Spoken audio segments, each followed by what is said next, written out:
Students, I think we are supposed to start the session at 8 o'clock, but we are late by 3 minutes because of technical barrier.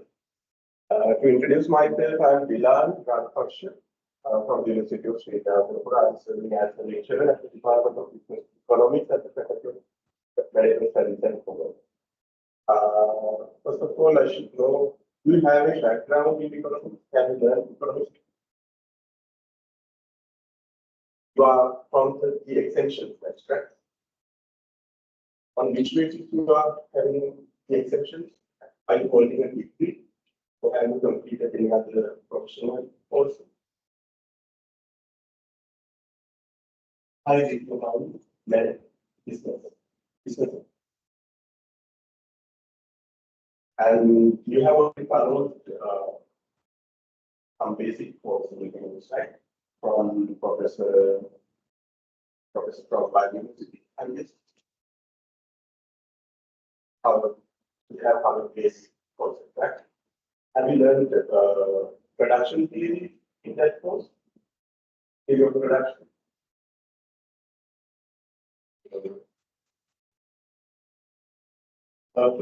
Anyway, the first session has two parts. The first part is to introduce business economics, and the second part will cover theory of production. If you need additional information, you can raise your hand. You can disturb me then and there. So if you need some extra explanation, I will do it again. Okay, that is up to you to raise your hand and ask for an extra clarification. Before starting today's session, I would like to show the course outline for this course, which is given by the administration. It is already uploaded in the LMS.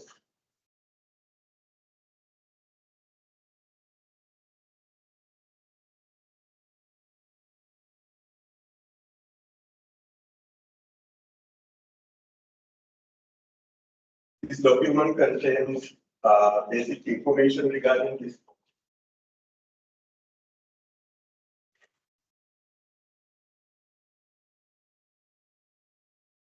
Oral learning outcomes, you don't know to remember, but at the end of the course, we should have achieved these learning outcomes.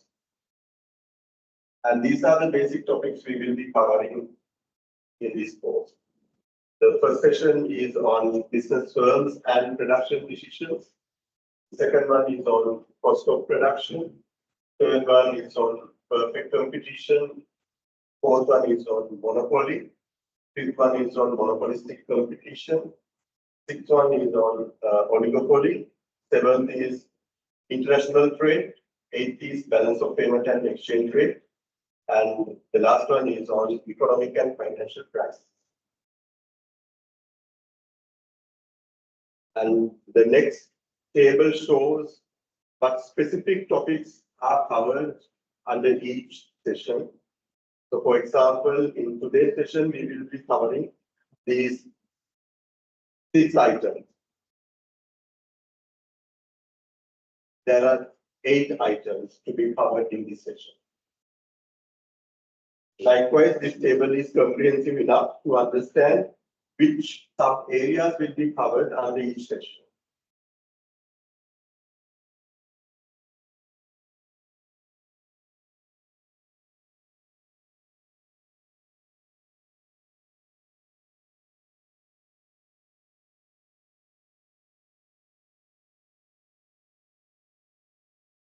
And the next section is about assessments. Your final mark will be decided based on 5 activities, 1 group report, and 1 group presentation. The group presentation should have been done based on your report, and there will be 1 individual report. I'm thinking of giving an exercise rather than a report because already you are giving a report after part of the assessments.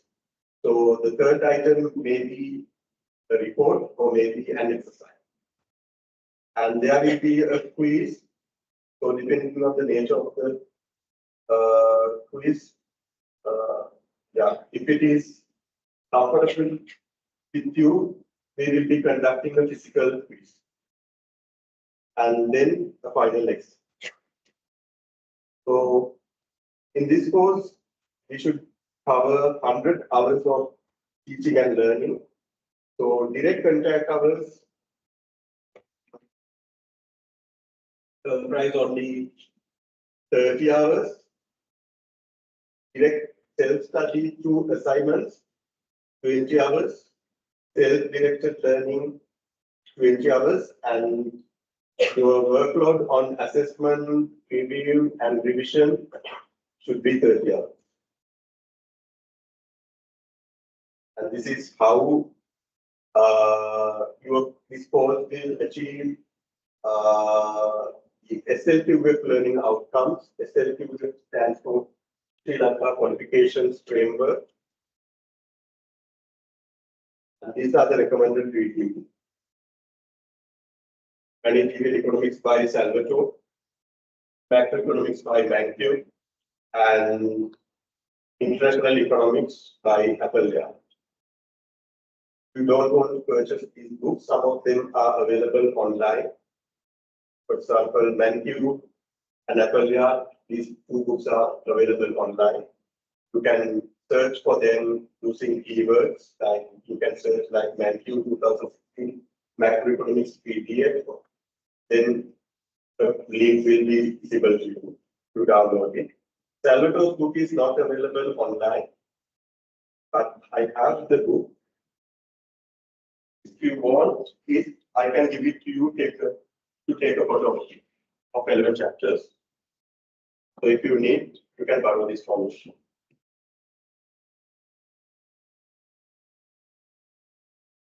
Okay, that is a basic introduction to the course content and the assessment strategies.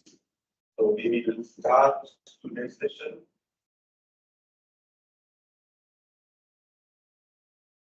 Introduction to business economics. Before that, do you have any thing to ask from me? Do you need single explanation also whenever you need? Because one of my friends was doing this course for your previous batch. He told that some students need single explanation as well. So that's why I'm asking from you. If you need something, a single explanation, just let me know. Okay. Introduction to business economics. Business economics is also a branch of economics. Economics is a too broader discipline. Business economics particularly concentrate on decision making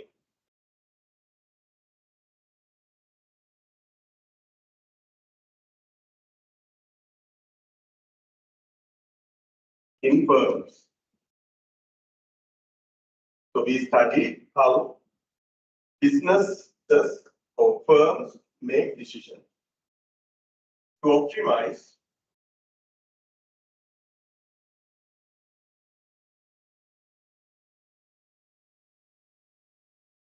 different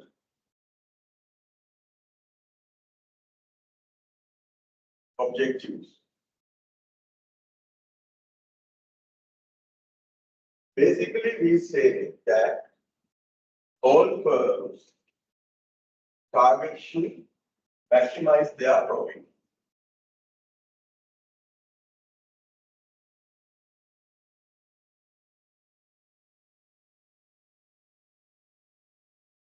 So that is the assumption we make. All firms try to maximize their profit. So in order to maximize their profit, they have to make efficient decisions. So that's what basically we study under business economics. That is the application of economic theory in businesses. So business economics discipline takes resources from two branches of disciplines, from economic theory and from decision science. So managerial decision making, that means decision making for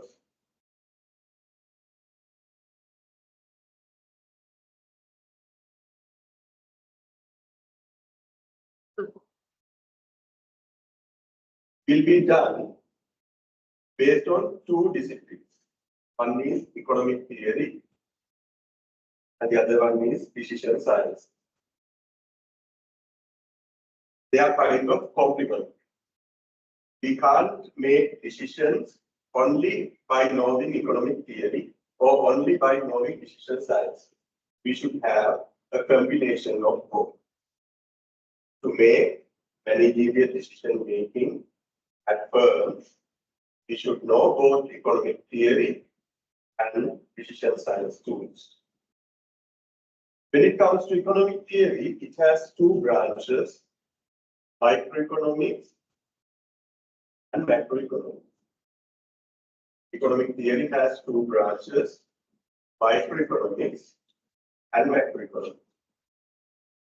Decision sciences have two branches, mathematical economics and econometrics.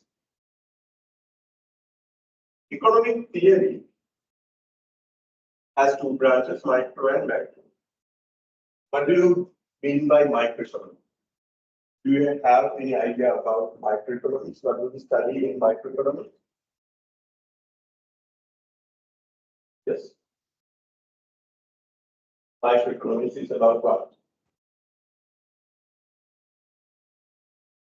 Microeconomics studies what? It studies economic behavior of individual economic actors. Economic behavior of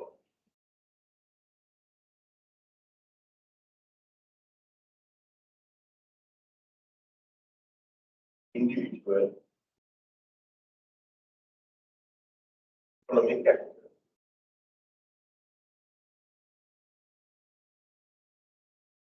So who are these individual economic actors? Give you some examples.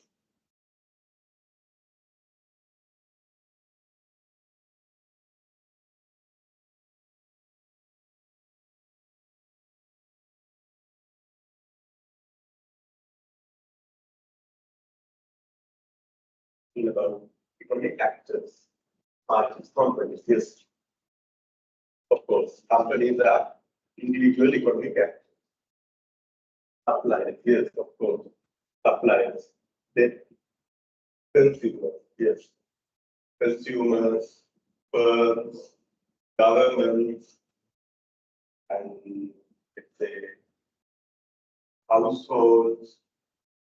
So such individual economic actors make decisions in real world.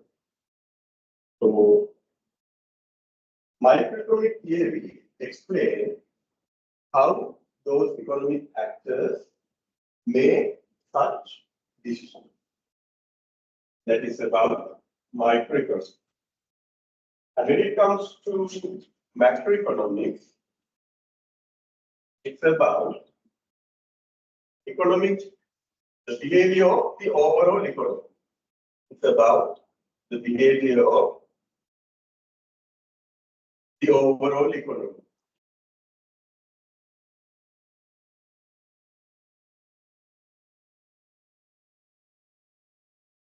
So these individual economic actors together make the overall economy. So when we combine all firms, when we combine all households, when we combine all government units, it creates the overall economy. So in macroeconomics, what we study is how this overall economy works. How this overall economy works, taking into the overall economy as a single unit.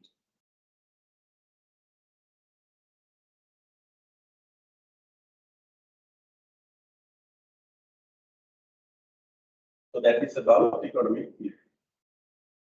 Economic theory explains how economy or individual actors behave. Basically, economic theory shows relationship between two variables. Basically, two variables, but it can explain more variables, but basically two variables. For example, law of demand. Law of demand. Law of demand explains what factors, what variables. Quantity demanded and price. Law of demand explains the relationship between quantity demanded and price. Likewise, many theories explain the relationship between two variables or more variables, basically two. So, from theory, we understand relationships between variables. So, what kind of a relationship is there between quantity demanded and price of the product, as suggested by the law of demand? According to law of demand, what kind of a relationship is there between quantity demanded and the product's price? There is an inverse relationship.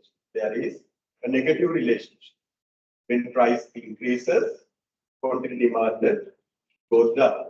When price decreases, quantity demanded goes up. Likewise, economic theory explains behavior or relationship between two variables. But it doesn't give a specific number for that relationship. Economic theory doesn't provide a specific number for that relationship. That number should be taken based on decision science. Quantifying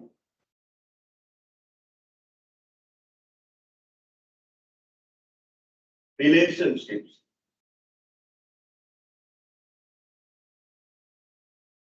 between economic variables is done by decision sciences. Decision science. So first of all, mathematical economics write a mathematical formula for that relationship. Mathematical economics does what mathematical economics does is it writes a mathematical formula for this relationship. And then what econometrics does is econometrics collects data and estimates that relationship based on some econometrics tools. Mathematical economics write a mathematical function for the relationship between economic variables, as suggested by economic theory. And what econometrics does is collect data and estimate that relationship based on an econometric tool. So that is how we make decisions. So after estimating that relationship, we can make decisions. We can make decisions based on that number. Number will be given by econometrics. Before running the econometric model, we should write it as a mathematical formula. That will be done by mathematical economics. Before writing that mathematical formula, we should know what kind of a relationship is there between variables. So that relationship will be suggested by economic theory. So that is how these branches are related. So business economics is a collection of these two branches of study. Business economics is a collection of these two branches.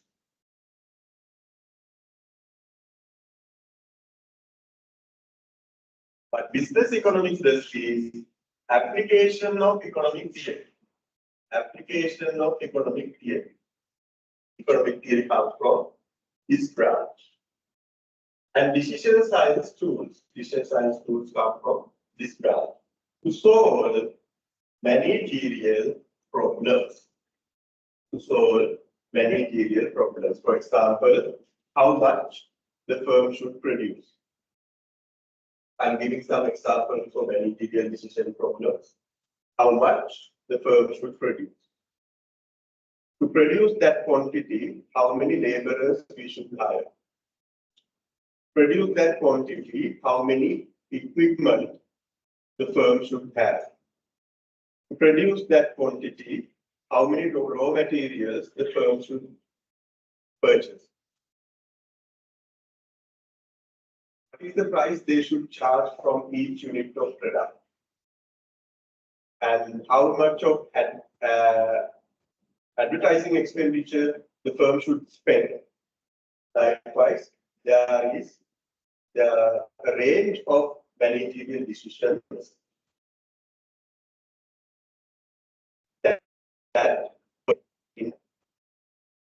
so such managerial decisions will be solved based on economic theory and decision science tools in business economics discipline.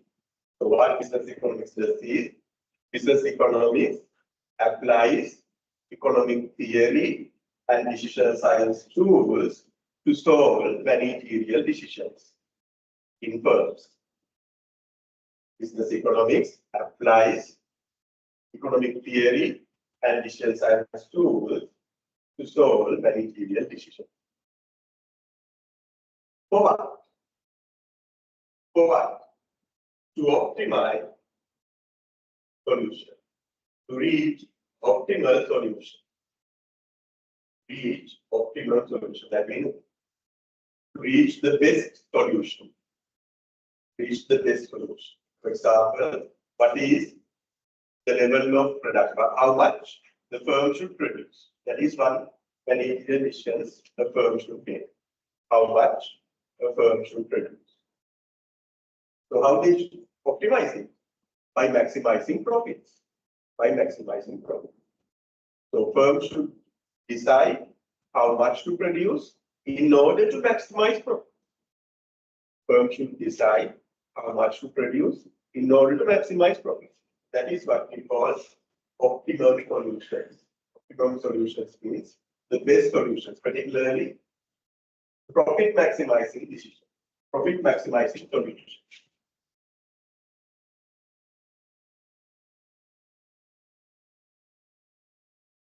Profit maximizing solutions. So that is the area of business economics. Any clarification you need from this discussion?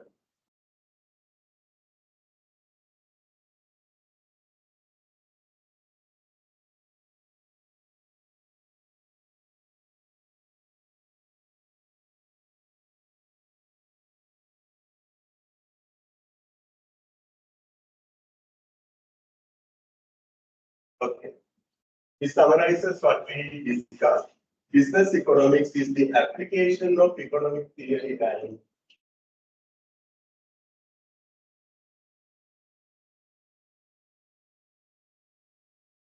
business economics is the application. It's a keyword. Business economics is about application. It's not only theory. It's about application. Application of economic theory and decision science tools. Only by knowing economic theory, we can't make managerial decisions. We should get the support of decision science tools as well. To examine how an organization. The organization can be profit, for-profit, firm,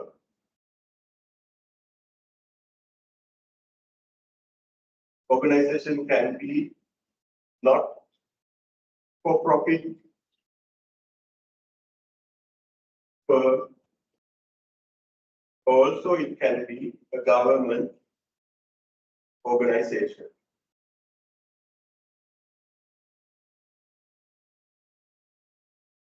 So, for-profit firms are the businesses, proprietorships, partnerships, private companies, public companies.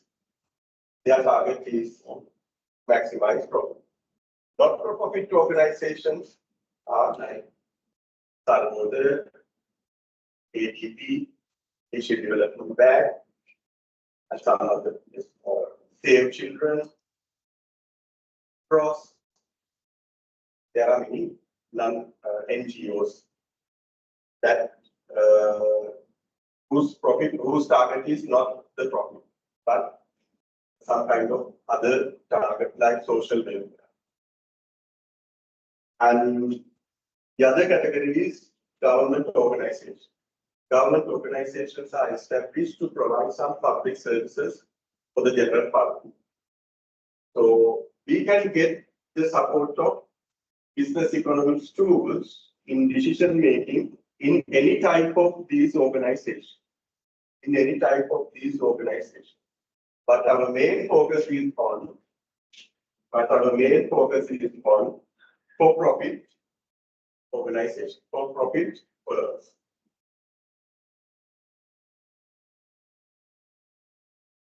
Business economics is the application of economic theory and decision science tools to examine how an organization can achieve its goals. Goals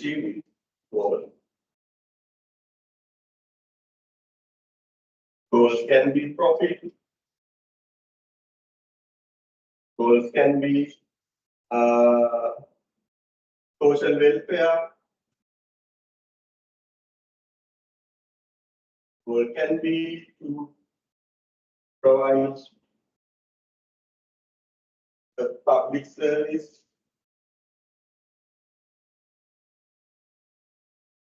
To the maximum possible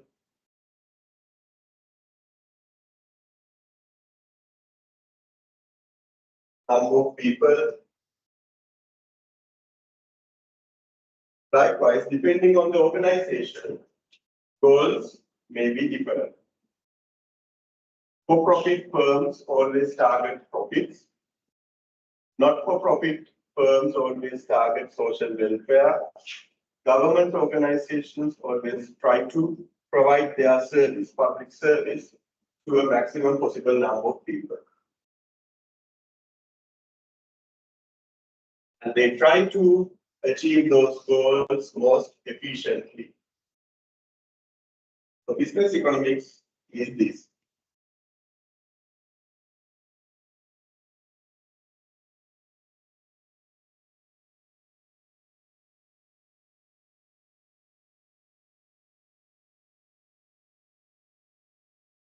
Is it already cool?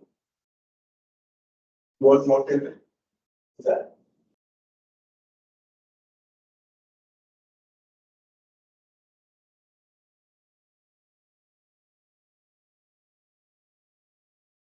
Okay. Business economics deals with how management decisions should be made by managers in any organization, so firms, not-for-profit organizations, government agencies, etc., to achieve goals under some constraints. So always firms face constraints. Always firms or any other organization face constraints. These types of organizations face constraints. So what kind of constraints they face? Take a corporation, a profit-oriented corporation. What kind of let's say they are producing computers. So what kind of constraints they face?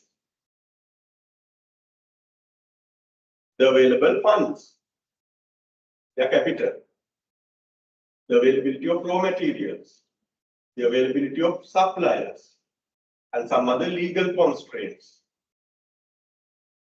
some transportation restrictions. Likewise, profit-oriented firms face different types of constraints.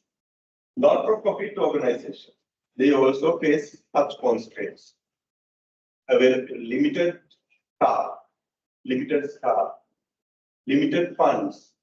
So they work as constraints for not-for-profit organizations. Government agencies also face such constraints. The availability of buildings to provide healthcare facilities, the availability of number of nurses and doctors to provide healthcare facilities, and number of qualified teachers in the country to provide educational facilities. So such constraints are faced by government institutions as well. So always real-world firms face a number of constraints. That's why they need to optimize their decisions. That's why they need to optimize their decisions in managerial decision making. If constraints are not there, let's say for a profit-oriented firm, availability of funds is not a constraint. They have plenty of money. Then do they want to maximize their decisions? No. They can produce whatever they want. They can hire whoever they want. They can send their goods to wherever they want. So likewise, they can make decisions without any limit if availability of funds is not a constraint. So, but in real world, every time, firms and other organizations face constraints. That's why they have to make optimum managerial decisions. If there is no any constraints, there is no need of optimum decision making. They can do whatever they want without any limit or barrier.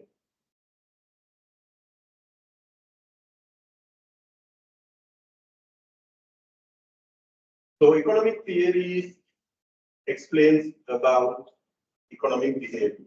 That's what I explained before. It's about explaining economic behavior. So for example, relationship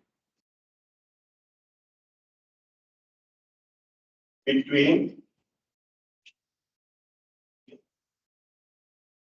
quantity demanded and price of the product. It's an economic behavior of demand. This explains demand, law of demand.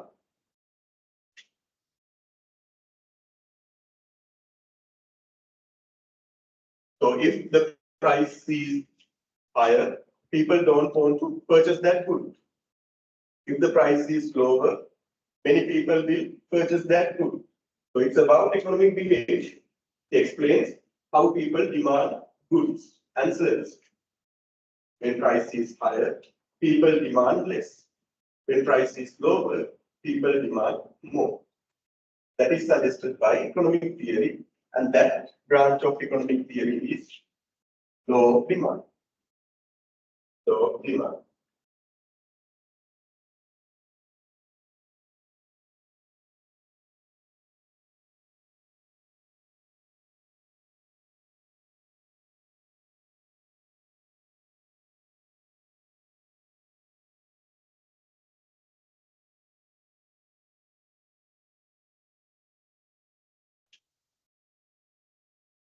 And decision science tools has two branches, mathematical economics and econometrics.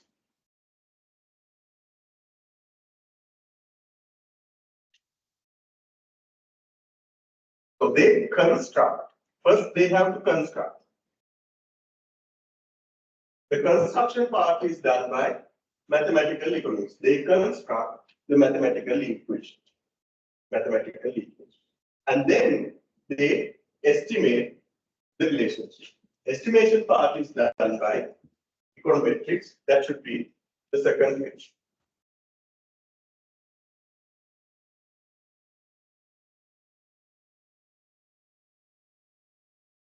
That is about decision science tools and the relationship of business economics to decision science. Relationship of business economics to decision science.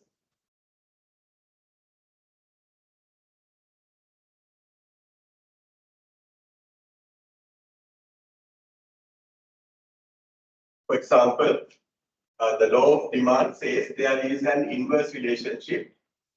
There is an inverse relationship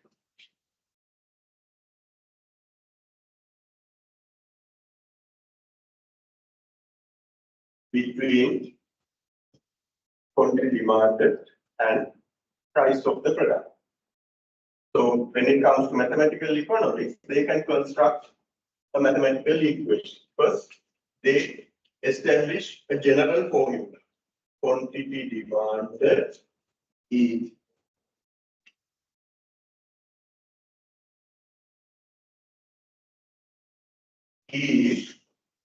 quantity demanded is a function of price. Quantity demanded of, let's say we are talking about product X. The quantity demanded of X is a function of price of X. What does it mean? Quantity demanded depends on quantity demanded of X depends on price of X. This functional notation explains that quantity demanded of X depends on price of X. That is what this function explains. This is a general function. This doesn't explain what kind of the relationship is there. It just explains a mere relationship, a simple relationship. Quantity demanded depends on price of X. It doesn't explain whether it is a linear relationship or a nonlinear relationship, whether there is an inverse relationship or a positive relationship. That kind of detailed explanation is not there with this function. So then we establish some kind of an exact relationship based on mathematical economics. That will be quantity demanded of X equals beta 0 plus beta 1 px. This is an exact mathematical expression for this relationship. This is just a mere relationship. This doesn't explain whether it is linear or nonlinear. By establishing this mathematical expression, we give some exact relationship to this relationship between Qx and Px. So what kind of relationship is there between Qdx and Px according to this expression? Is it linear or nonlinear? There is a linear relationship. A linear relationship. We don't introduce any power value to Px. We don't introduce like Px squared. We don't introduce like Px cubed. Likewise, we don't introduce any power value here. The power value we give to Px is the power value, the P where is 1. So that is why we call this a linear relationship. Price of X and QTX are linearly related. Linear relationship. Linear. It's not non-linear like this, like this, like this. Right? They are not non-linear. It's linear.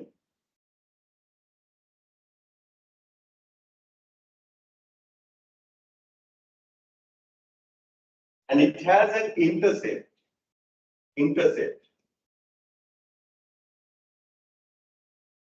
It has a slope.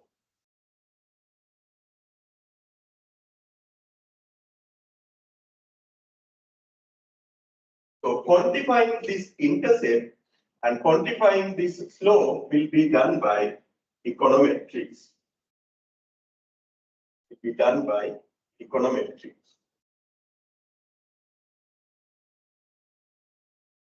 Do you know what is intercept? Intercept is something, it draws a graph like this.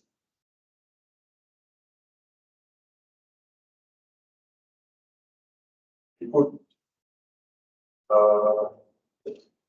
QDX on the horizontal axis, PX on the vertical axis. The demand curve usually takes a downward sloping curve. This is the usual demand curve.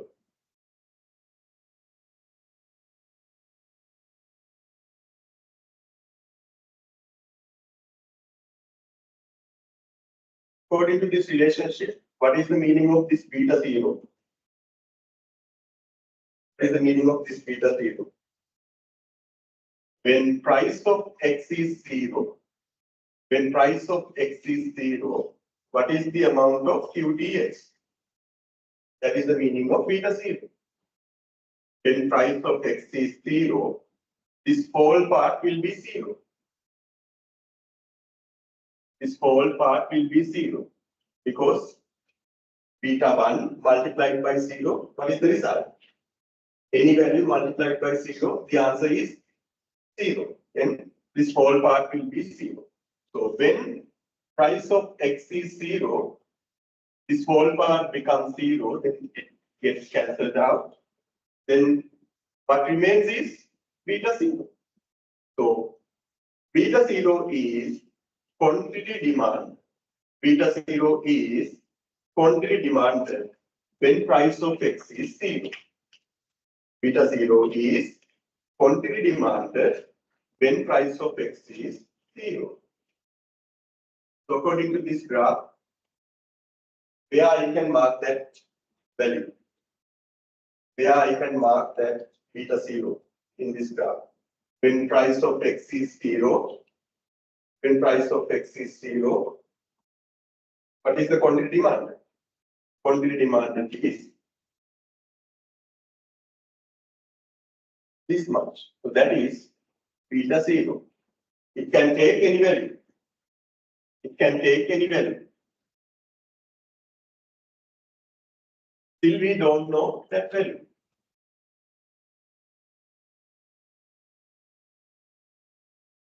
And what is this beta 1? What is this beta 1? So I will rewrite it again in the next slide.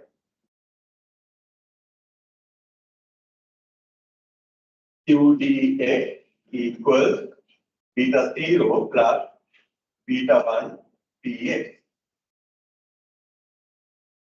Beta 0 is QDX when px is 0.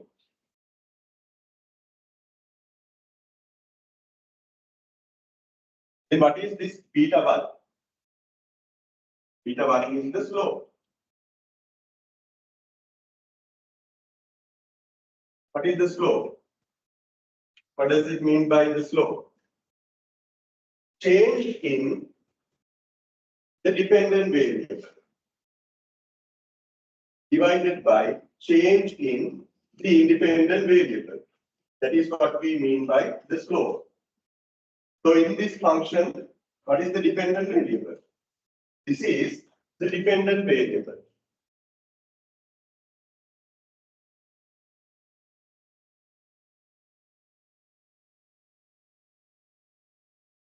So in this function, what is the independent variable? Price of X is the independent variable.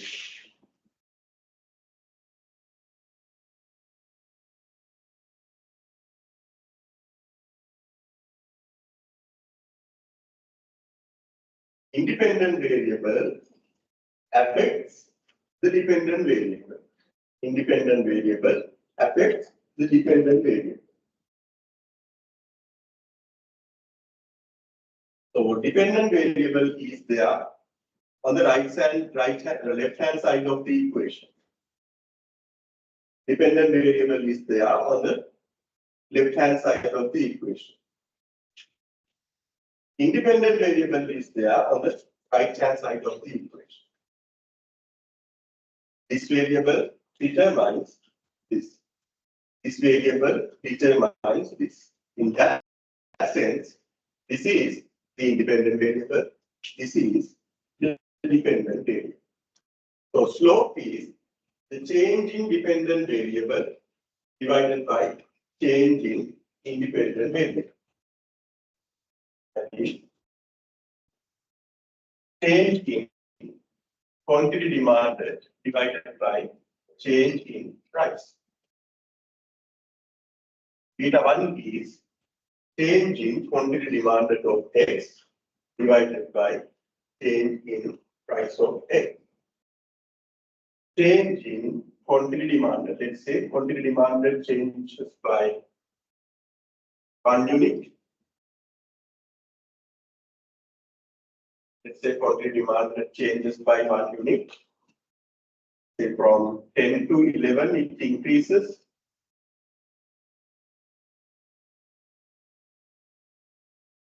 Then by how much price will change? Say price falls by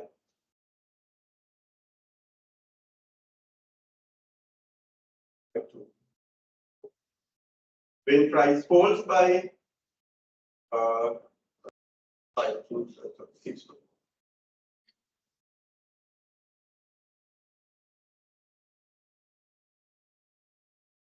From 6 to 4, price falls. From 6 to 4, price falls. As a result, quantity demanded increases, let's say, from 10 to 20.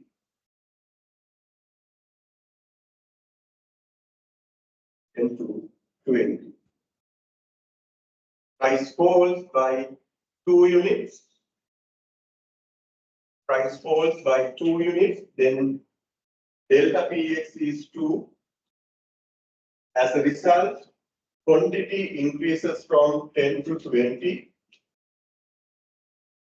This is negative because there is a reduction. Minus 2. Price falls by 2 units from 6 to 4. As a result, change in price is minus 2. As a result, quantity increases from 10 to 20. So delta Q dx is 10. Delta Q dx is 10. So what is the answer?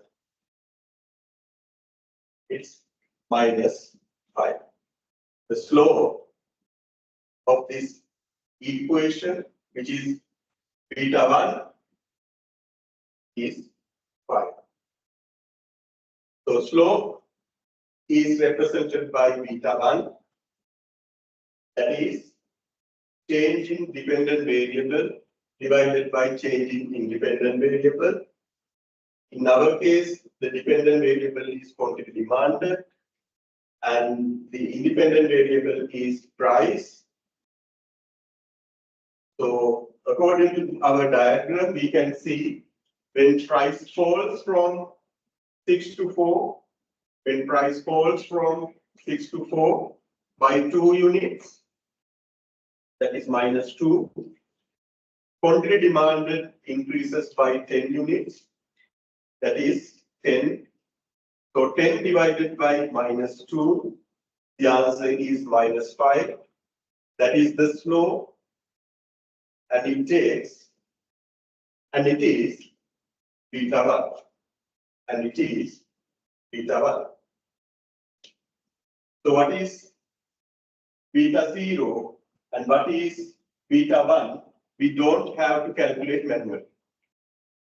The values for beta 0 and the value of beta 1, we don't have to calculate manually. That part will be done by econometrics. That part will be done by econometrics. That is called econometric estimation. Econometric estimation. So we will see one example. And in that example, I am taking two variables as independent variables.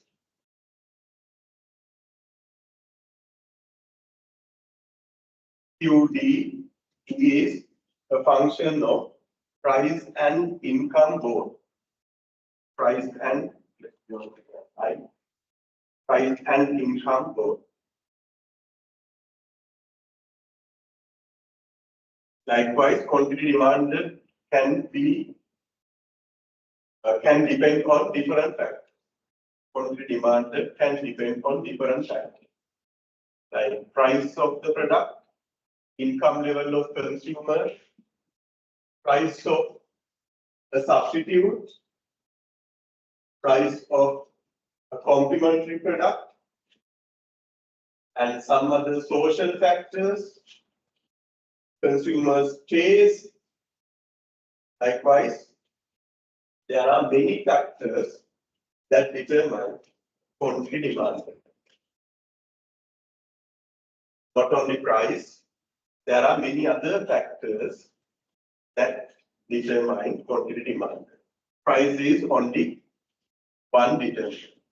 And the relationship between quantity demanded and price is explained by law of demand.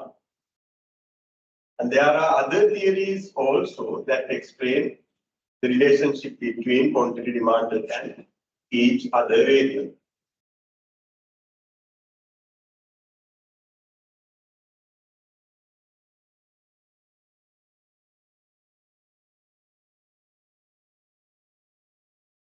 So for our example, for the example I am going to explain now, I will take only two factors of them.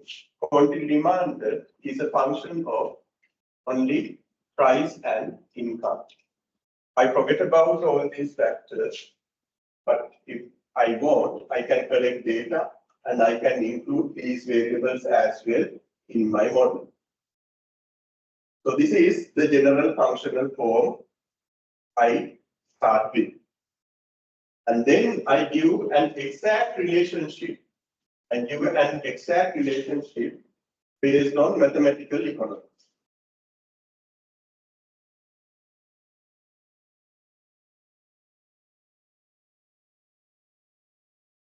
So my mathematical equation for this relationship is QD equals beta 0 plus beta 1 P plus beta 2 I. This is the mathematical expression I write to explain the relationship between these variables.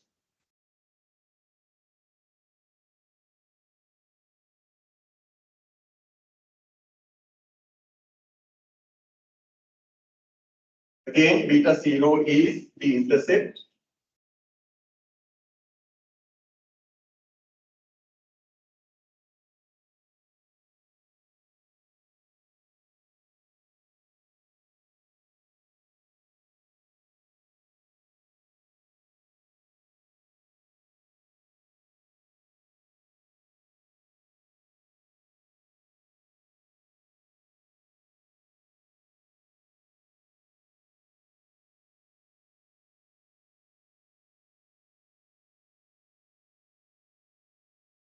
Again, beta 0 is the intercept.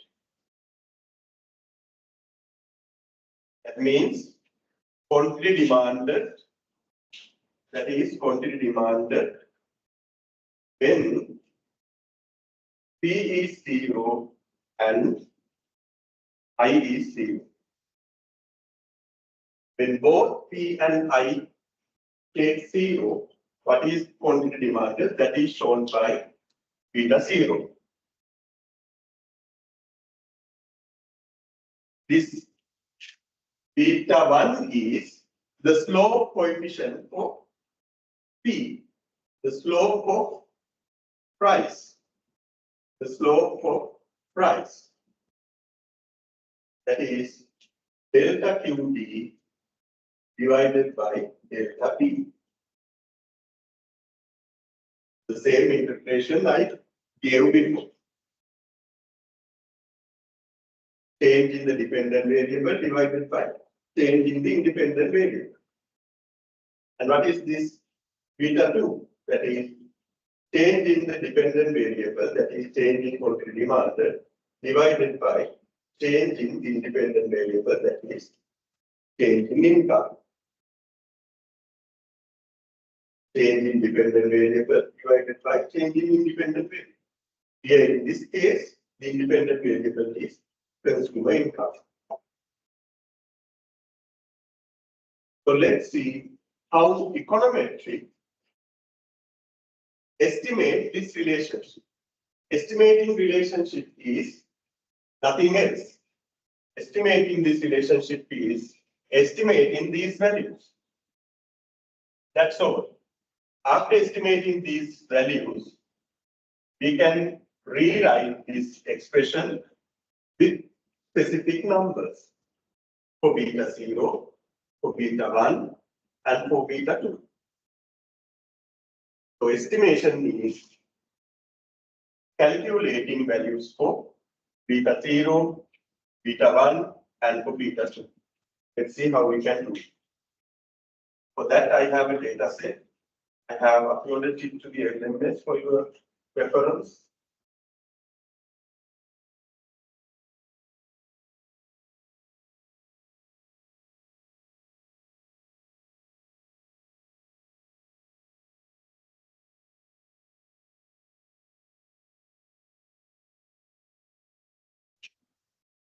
The data set is here.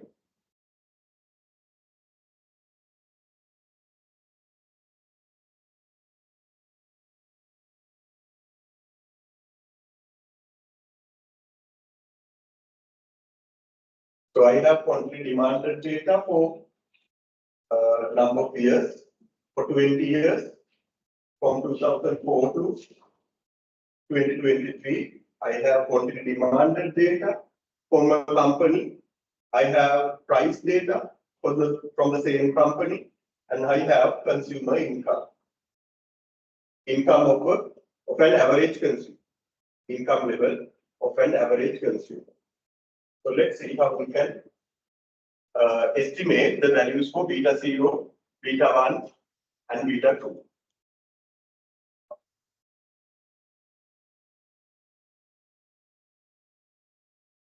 So the technique I am using here is called regression.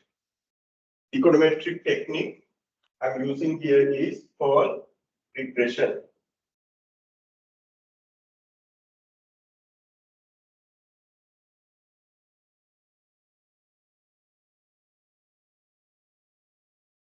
To run regression using Excel, we should add some settings. So from the file tab here, you can see the file tab on Excel, file tab, and then go to more options, and then the options, and then we have to select add-ins from this dialog box, add-ins,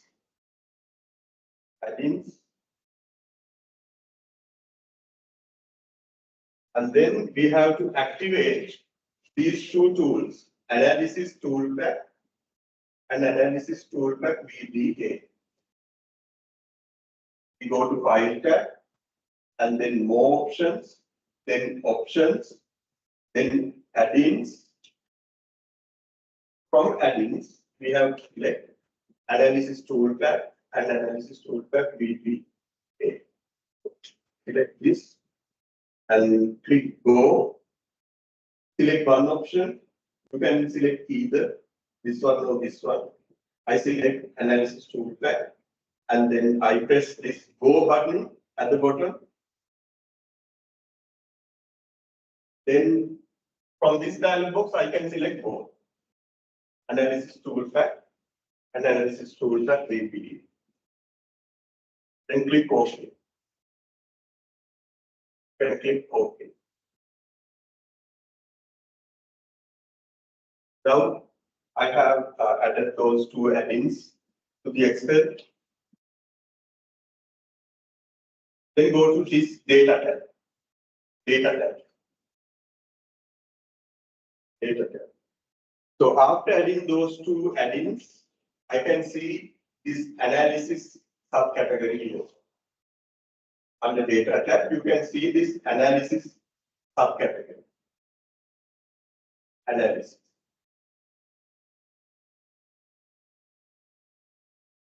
Data tab.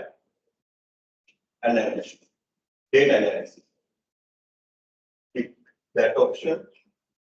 And from this dialog box, we have a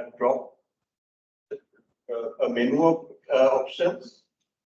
And from this menu, we have to select regression. Regression. REGRESSION. REGRESSION.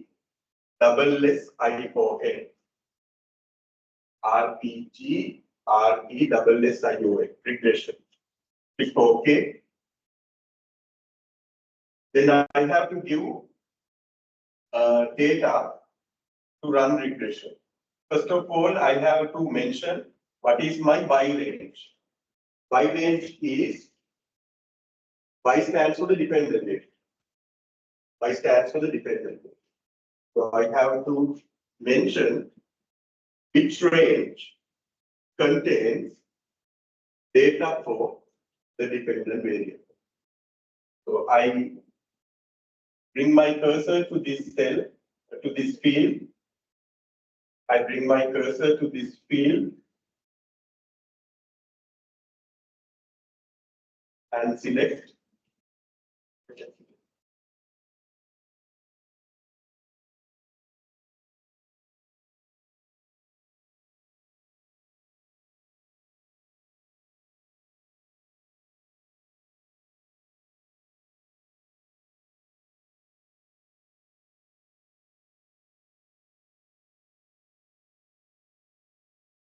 I don't know how to do it without cursor or mouse.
So if you are using your own computer, you should be able to drag your cursor and select the whole range. Okay.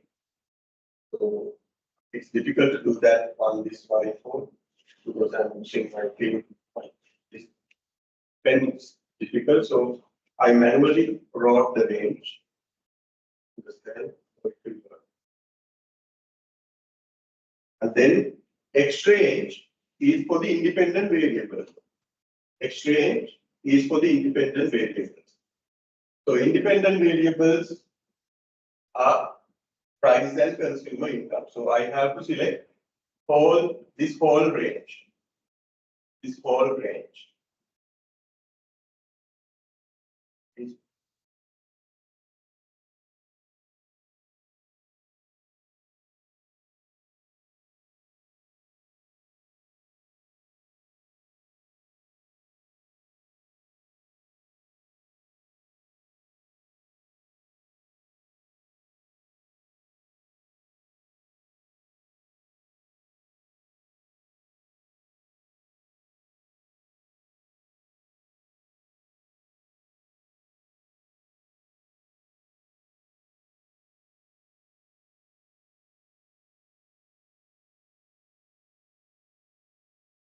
And then you have several options to consider.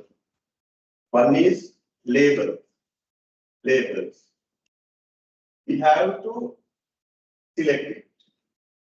We have to select it. Because when we are specifying the range for the dependent variable and when we are specifying for the range for the independent variables, we have selected their labels also. These are labels. These are labels. So we selected these labels also in our range.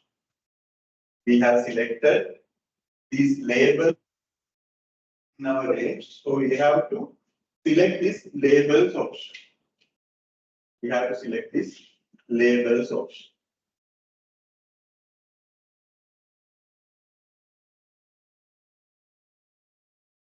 That is because we have already selected labels in our ranges. And then select this output range. Output range. Select this output range.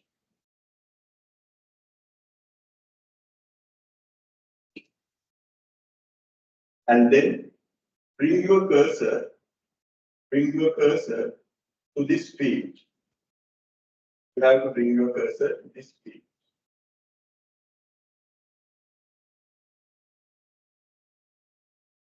And then select any empty cell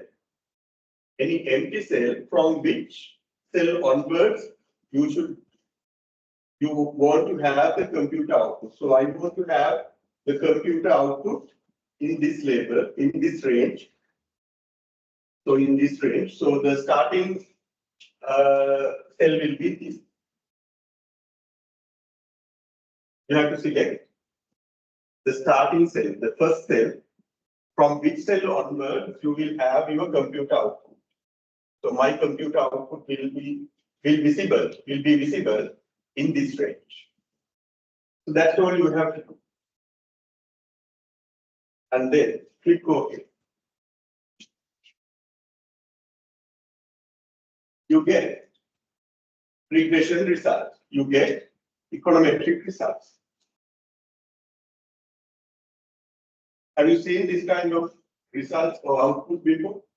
In any other course you have followed before? Yes, this is called a regression output. Regression output. This is one econometric tool we use. So this is intercept. You can see the intercept value here. It is 182.78.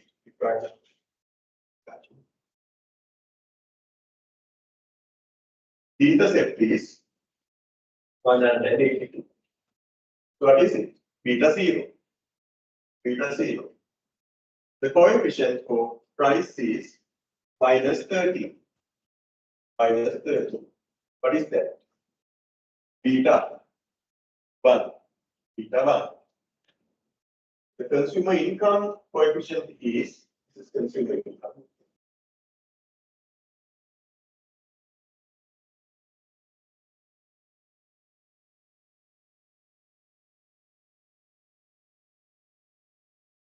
And its coefficient is 0.01. And that is what? Beta 2. So having these values, now we can write that mathematical equation with exact numbers. What is that?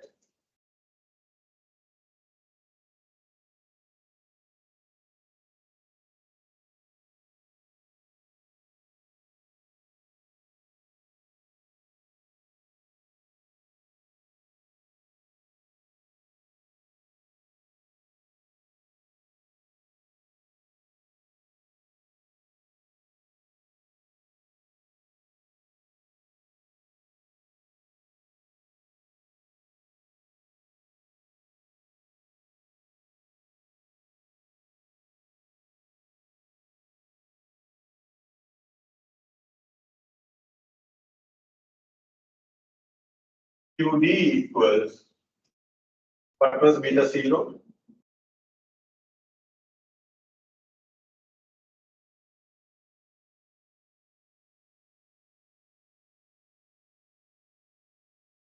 $182. 182.7 minus, what is beta 1? Minus 13. Minus 13.2 P. And what is beta 1? Sorry, beta 2 plus 0.01 I.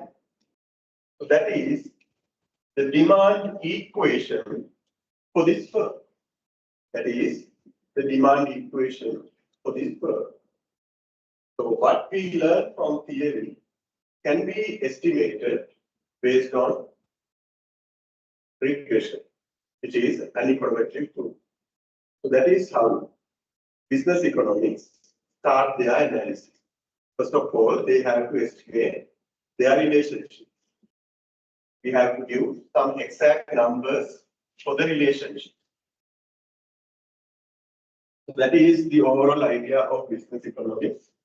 I'm not going to ask to run regression at the final exam or in any assignment. Let's see. This is just to give a rough idea why, what do we do in business economics? How we do business decision making? Any questions from this session?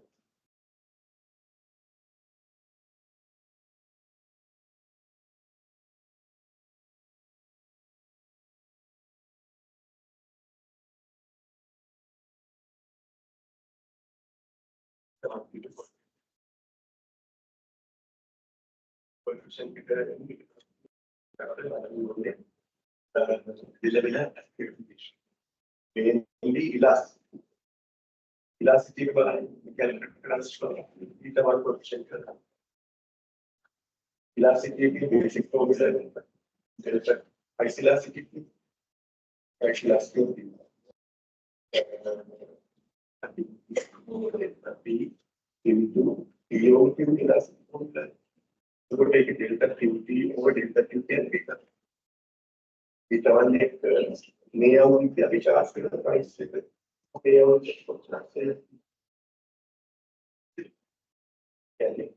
Minus 13.2. It is way out the price second. You can is the activities. That's not possible. Let's get a function. Again, inelastic price second.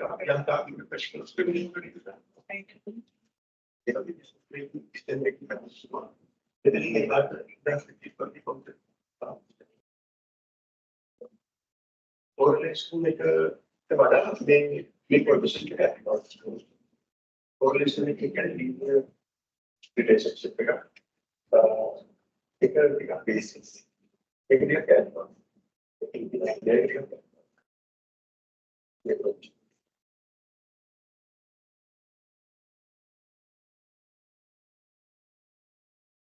That's the way in the world. I guess it's taken enough. Don't think it's going to be over us.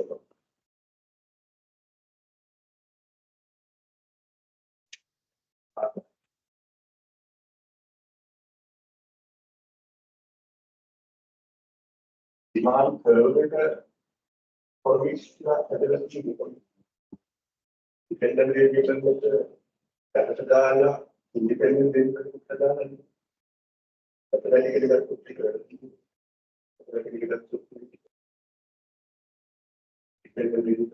variable. It's that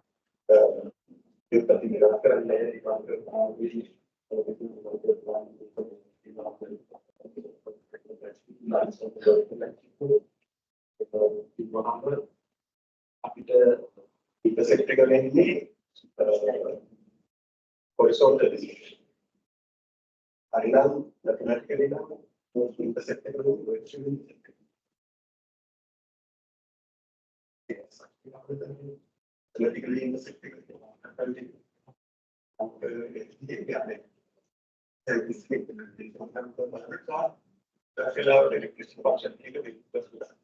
Independent example,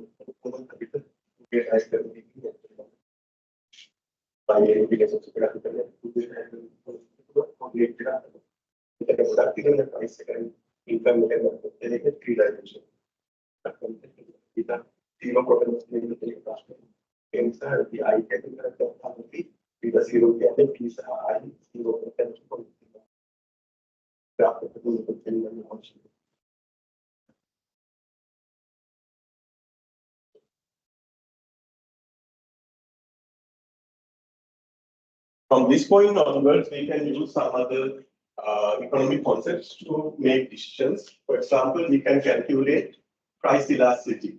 We can calculate income elasticity of demand based on these coefficients. So one of your friends raised a question how we can use these coefficients in decision making. One possibility is we can calculate elasticities based on these coefficients. For example, when it comes to price elasticity of demand, what is the basic formula? Delta Q over delta P into P over Q. So delta Q over delta P is already there. We have found that. That is minus 13.2. Delta Q over delta P is minus 13.2. So we already know one component of the formula for price elasticity. We know one component of the formula for price elasticity. We should know only P over Q. P over Q can be price in the current year, quantity demanded in the current year.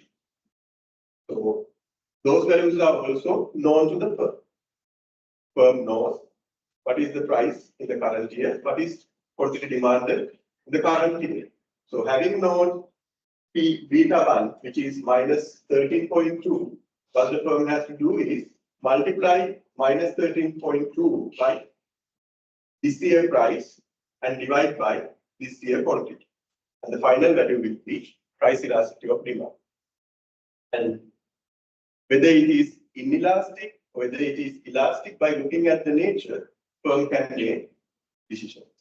If it is an inelastic demand, what should be the best decision regarding the price? If it is inelastic, better to raise price. If it is elastic, better to raise price a bit. Because for inelastic demand, when price increases, total revenue will go up.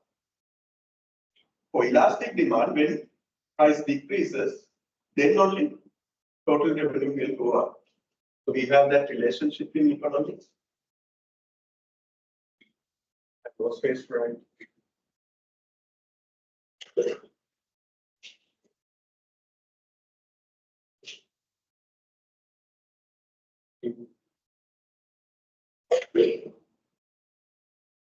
If it is elastic demand, the demand curve is a bit a flatter one. So when price decreases a bit, you can see there is a huge increase in total revenue. Price into quantity demand. Sorry, price into quantity demand is total revenue. So let's say this is the initial price. So this is their initial revenue. And from the regression analysis, and after calculating the price elasticity of demand, the firm gets to know that they have an elastic demand. So it implies that their demand curve is a flatter one. The demand curve is flatter. So this is initial price. This is initial quantity demanded. Now, having known that their price is elastic, their price elasticity is elastic, they can reduce their price a bit. They can reduce their price a bit from P1 to P0. As a result, quantity demanded will go up from Q1 to Q2. So this will be their new total revenue. You can see their new total revenue is bigger than previous total revenue. The increment is this much, which is a huge area, comparatively a huge area. So they have increased their total revenue. They have increased their total revenue. This area is bigger than this area. So this is the loss of total revenue. This is the gain of total revenue. Loss area is smaller than the gain. That means their total revenue has increased as a whole. Kaliන් total revenue වඩා දැන් total revenue වැඩි. මේ තියෙන කලින් total revenue එකෙන් දැන් පොඩ්ඩක් අඩු වෙච්ච ප්‍රමාණය. මේ තියෙන්නේ price change එකෙන් පස්සේ total revenue එක වැඩි වෙච්ච ප්‍රමාණය. Loss එක අඩුයි gain එකට වඩා. So overall total revenue has increased. So when it comes to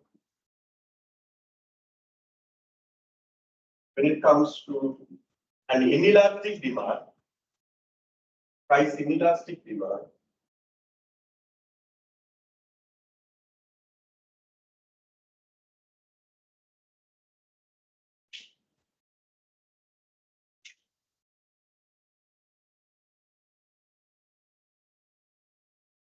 the demand curve is a bit, it's a steeper one.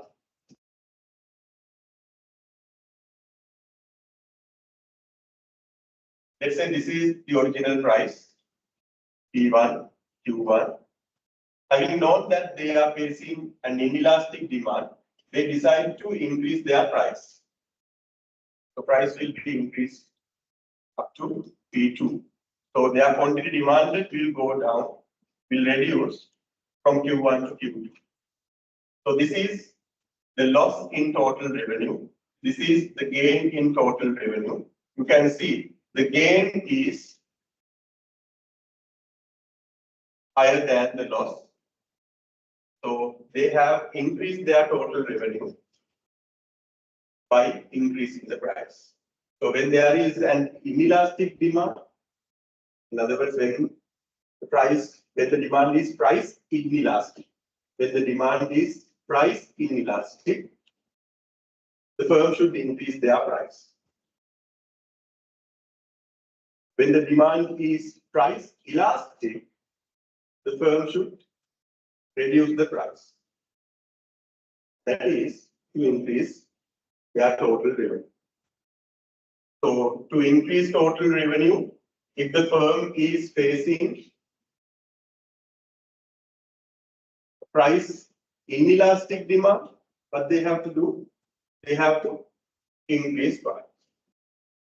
To increase total revenue, if the firm is facing an elastic situation of the firm is facing elastic demand of price, elastic price.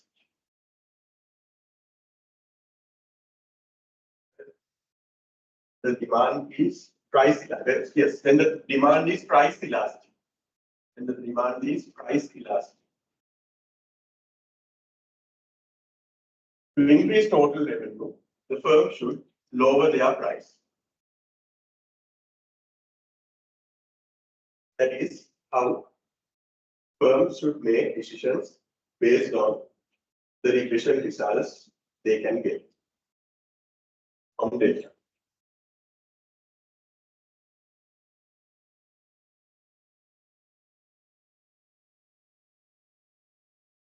Price increase. When the demand is price inelastic, to increase total revenue, firm should increase price. When the demand is price elastic, to increase total revenue, the firm should lower the price.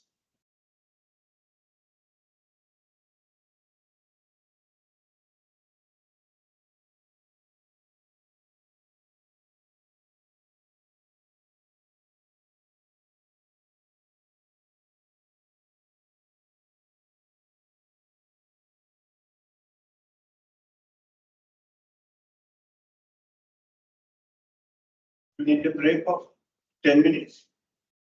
Let's take a break of 10 minutes and then we will start part 2 of today's session.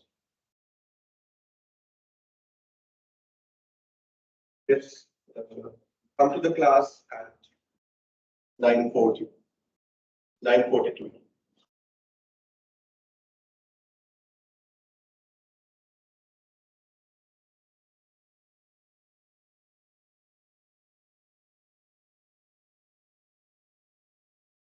Now you should know economics is not only theory, economics has application. Economics is a vast area. So if we have data, we can do many things. So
Now we start discussing how firms make decisions regarding production. How firms make decisions regarding production. Production is one of the core functions of many businesses. So, as I told you in the previous session, firms always try to maximize their profits. Firms always try to maximize their profits. So they will make production-related decisions also in order to maximize their profits. They will make production-related decisions in order to maximize their profits.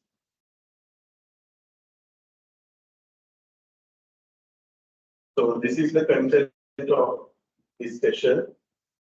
First, we will introduce short-run production, and then we will discuss how the optimal usage of one variable input is determined in the short run. And next, we discuss about long-run production, and then finally we discuss how long-run producer equilibrium is achieved for two inputs. It will go one by one.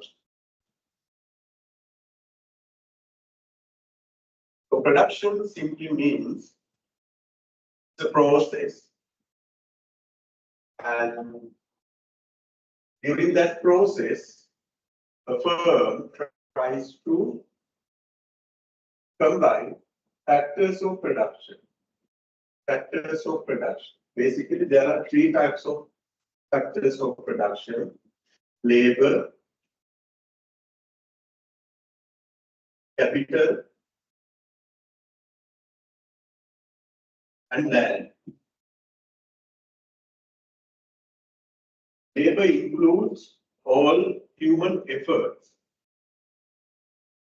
Labor includes all human efforts utilized in the production process.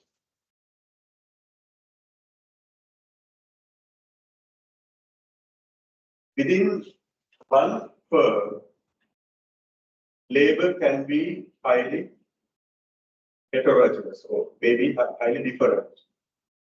For example, there may be some low-skilled workers who are loading and unloading raw materials and final output to the vehicles. There may be some semi-skilled workers who assemble components of the final product. There may be technicians who look after machinery and other technical plants. There may be scientists who involve in research and development. There may be doctors who involve when a worker encounters a physical damage, injury. There may be managers who takes business decisions. There may be accountants who keep records of transactions. Likewise, even within one single firm, labor can be highly heterogeneous. So even though we broadly say it's labor, it has many subcategories.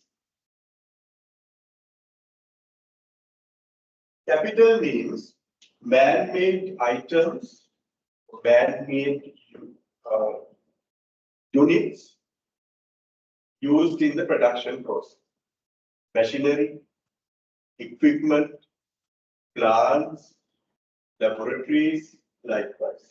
Capital is about all physical units, physical items used in the production process. It is not about money, okay? Here we mention capital for physical units or physical items used in the production process, not the monetary capital. It's not about money. It's about physical units or physical items. Machinery, plants, buildings, vehicles, warehouses, like land comprises of all natural resources, not only the surface of the land. Land includes all natural resources utilized in the production process. So broadly speaking, there are three categories of factors of production: labor, capital, and land. And in the production process, what happens is all these factors of production are transformed into outputs.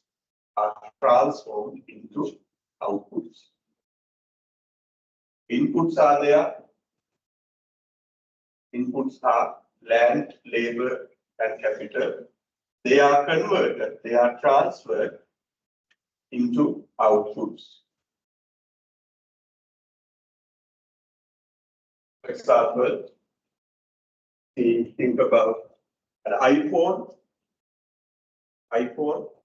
Maybe the developers of the iPhone, they should be from California. So in Apple products.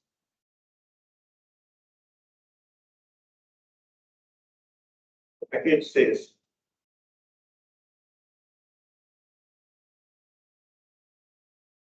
designed by Apple in California, assembled in Vietnam. So the production process can happen in different places, but anyway, what happens is finally inputs are converted into outputs. So in the case of an Apple product, the designers of the product, the developers of the product may be from California, and the workers who produce this very tiny components of iPhone, it may be from Vietnam.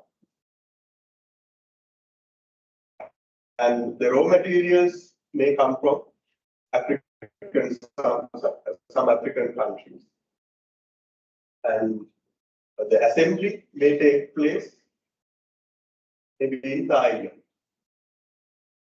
Likewise, finally what happens is all inputs are combined together in order to produce the final output. So from firm to firm, the types of inputs they are using will be different. For example, take a dry cleaning business.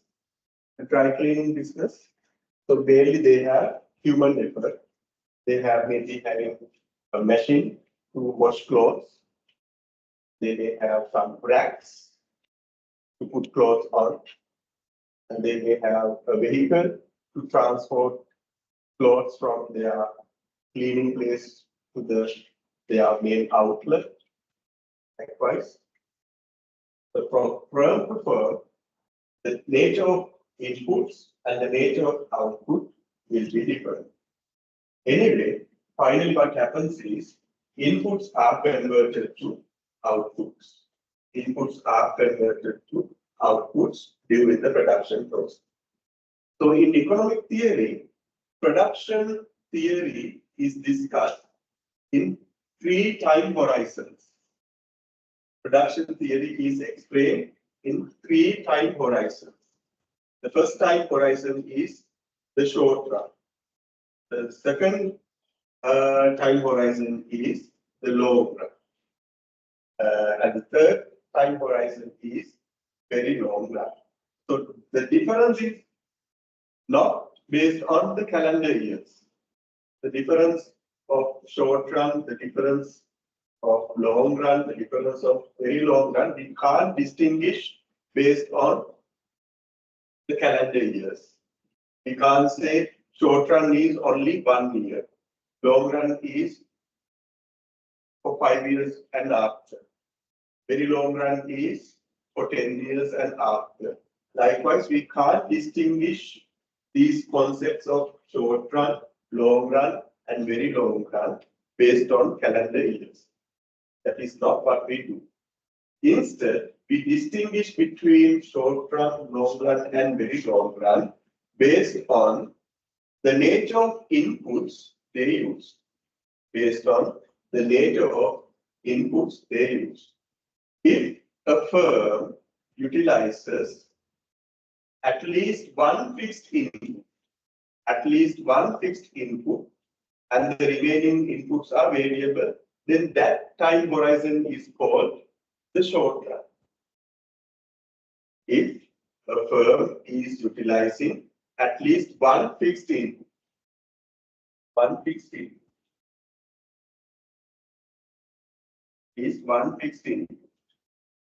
with others variable input.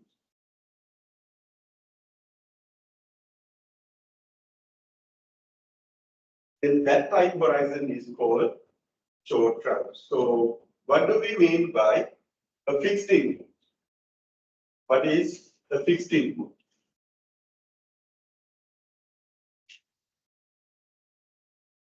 What is a fixed input?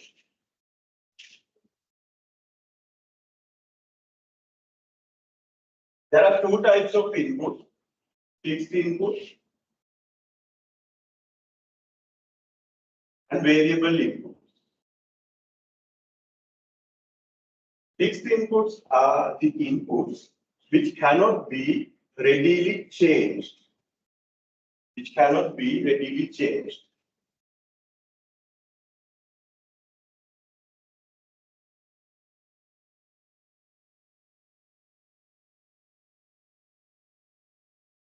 can't immediately change their quantity.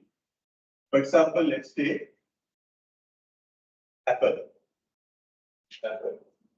They have a plant in Vietnam. They have an assembly plant in Vietnam. Within 1 month, can we establish a similar large plant? No, it's not possible. They have to find money. They have to get the approval from the top management. They have to have a good market analysis. They should have good feasible environmental impact analysis. They should have other materials to build that plant. They should find a qualified contractor to build the buildings. They might have to build import machinery for that plant. So within 1 month, it's not possible to build a huge plant. So such items are called, such plants inputs are called fixed inputs. So capital, most of the cases. So plant, I was referring to an assembly plant in Vietnam owned by an Apple Inc. So that plant is a part of what? Labor capital. It's a part of capital denoted by P. So most of the cases, capital is fixed. Most of the cases, capital is fixed. But not always. When it comes to some small businesses, capital also can be changed immediately. For example, a dry cleaning service. If they want to purchase a new machine to wash clothes, and also if they have enough money, they can do it even tomorrow, right? They can do it even tomorrow. That means they can change the amount of capital immediately. The machine is also a part of capital. But even though it's a part of capital, it can be changed readily. It can be changed immediately. So in that sense, in the case of the dry cleaning service, capital is variable. Capital is variable. But in most of the businesses, capital is fixed because it needs a huge investment. It needs a huge effort. It needs considerable time period to change the amount of capital. For example, to establish a new plant by Apple in, it needs a considerable time period. It needs a considerable effort. It needs huge investment. So, in that case, they can't change their capital stock immediately, or in that sense, capital is fixed. So, for the discussion purpose of this session, we assume capital is a fixed input. Capital is a fixed input. That is only to make our explanations simple. But in certain cases, particularly in small businesses, capital also can be variable. Capital also can be variable. As I explained earlier, in the case of dry cleaning services, they can purchase a new washing machine immediately tomorrow. So in that sense, their capital, which is the machine, is variable.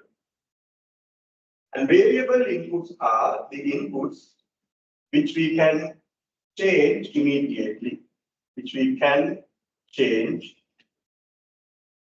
immediately.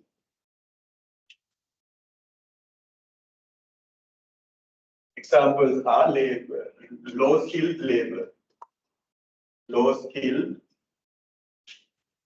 labor, and raw materials, raw materials.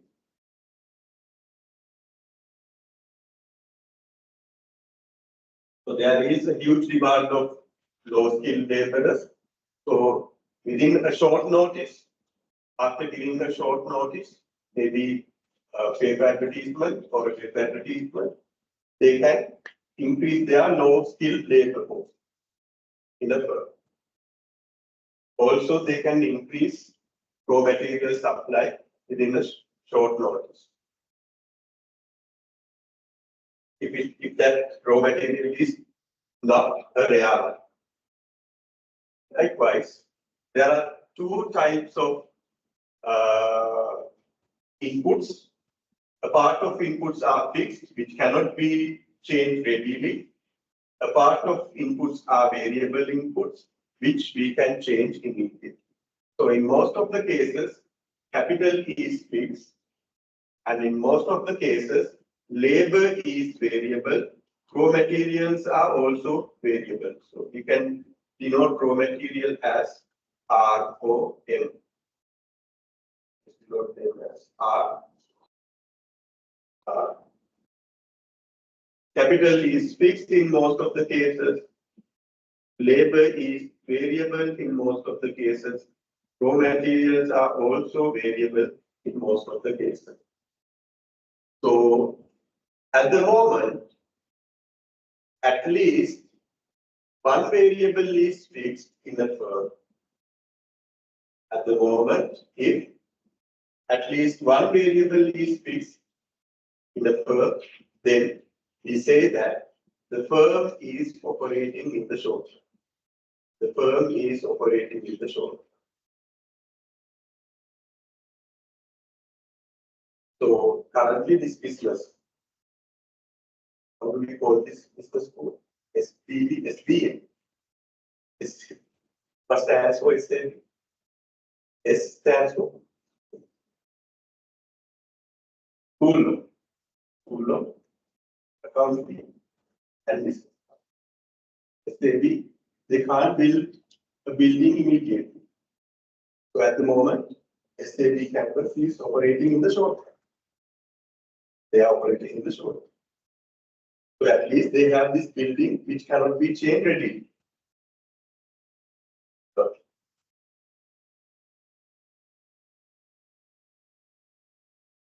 And then we have long run.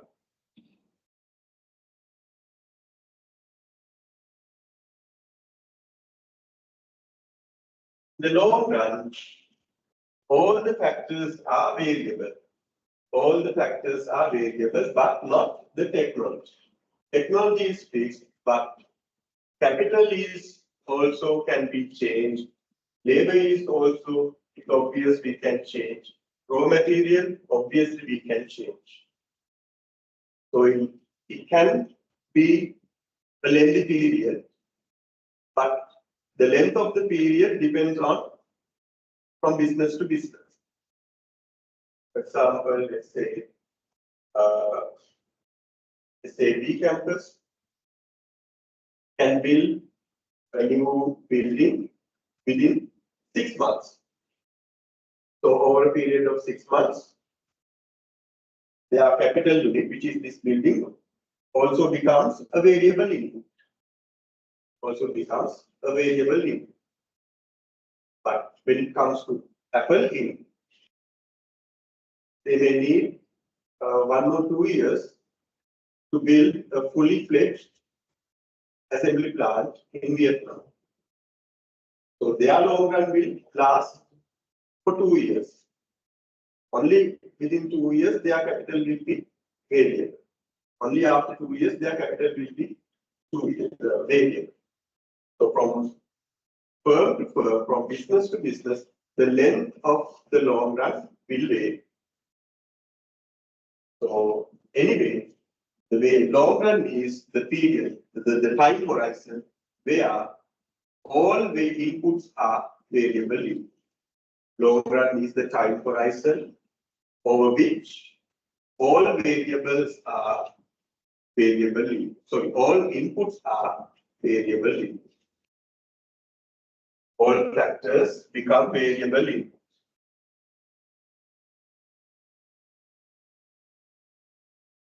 But not the technology. Technology becomes fixed. The technology remains unchanged.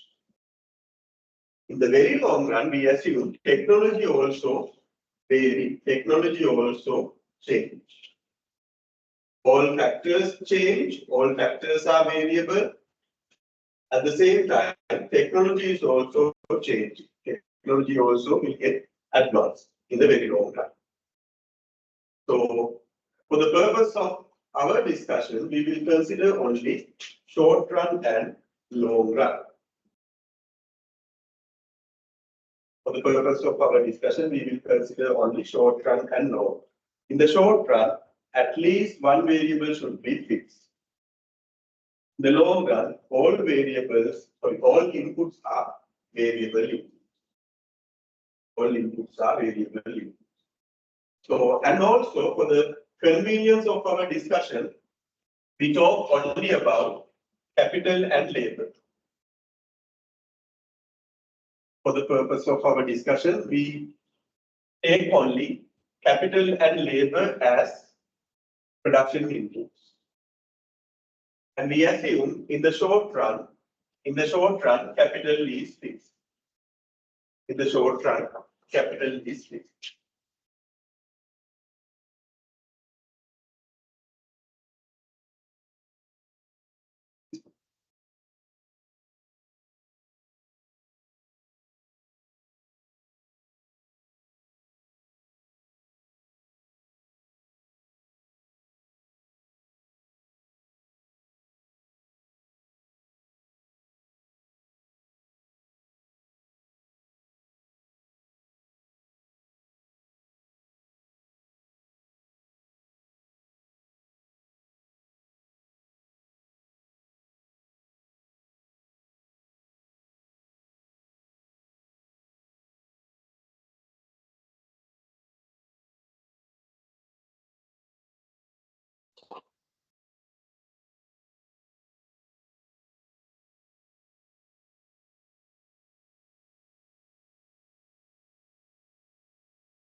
For the purpose of our discussion, we assume a firm utilizes only capital and labor. A firm utilizes only capital and labor, and in the short run, capital is fixed. So the fixed input is capital. Labor is variable. Variable input is labor. And in the long run, we assume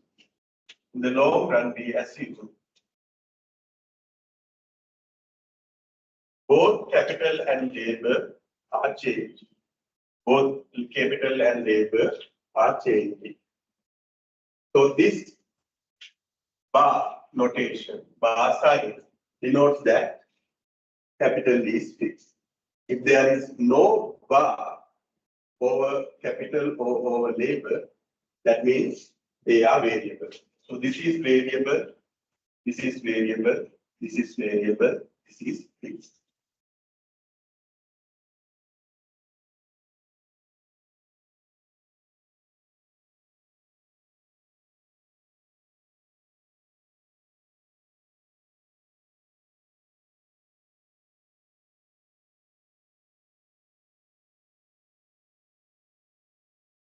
Technology, yes, we can denote it as T, but we don't incorporate technology as a variable in our model.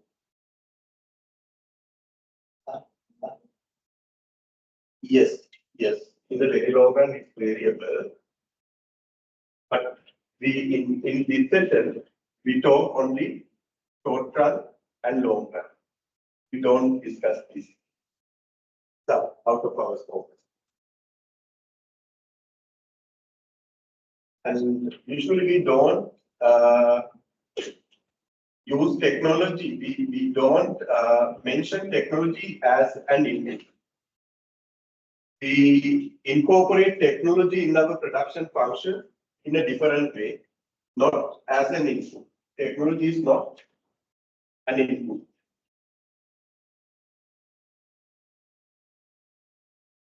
The level of technology is not an input. The level of technology, the nature of technology, not the machinery, not the plants, not the tools. Those items are obviously capital. Here, technology means the status of technology, the level of technology.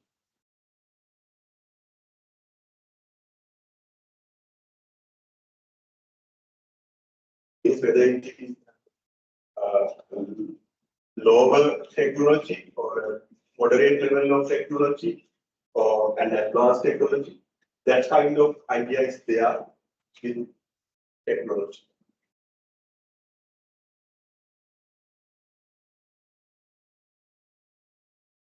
So we can write the production function like this. In the short run,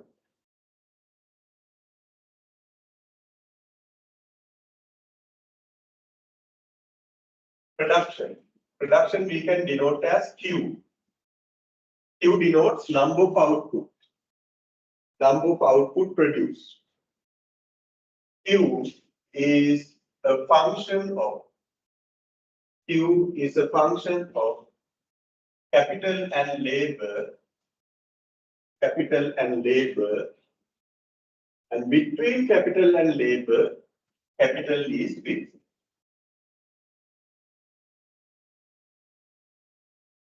That is the short run case.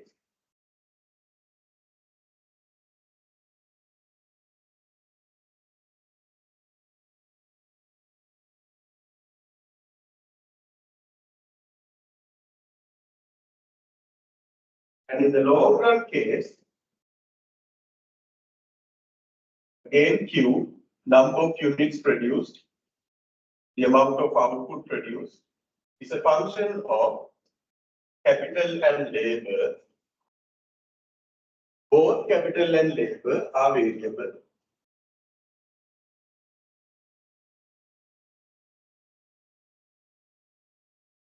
Both capital and labor are variable.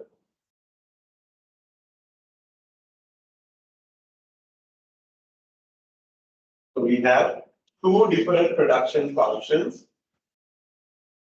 for short run and for long.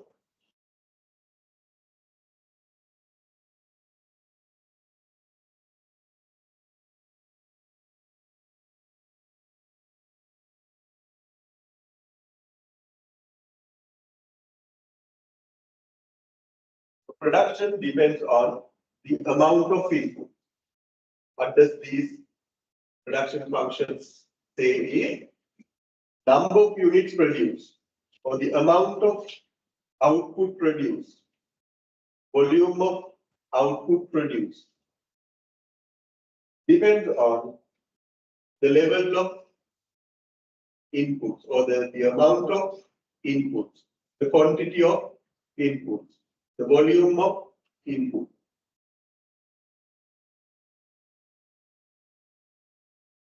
They are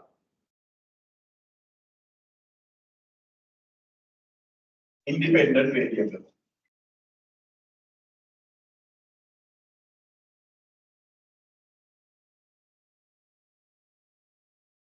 Output is the dependent variable.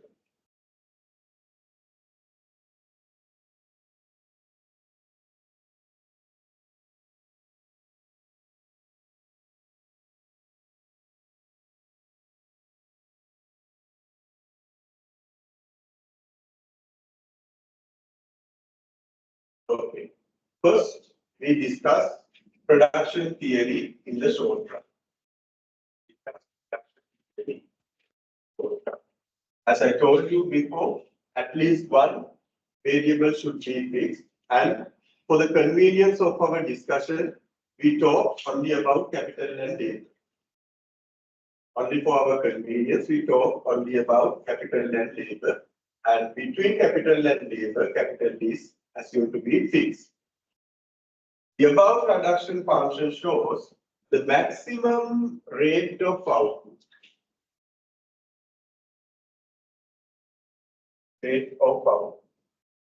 Obtainable from a given combination of fixed capital and variable labor.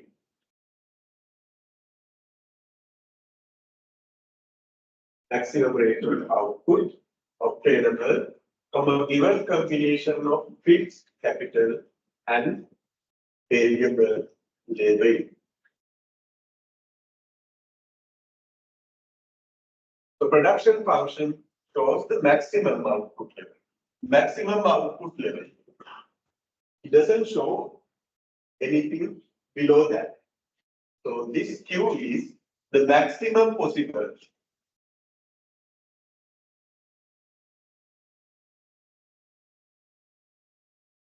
output that can be produced with a fixed level of capital and a variable level of labor.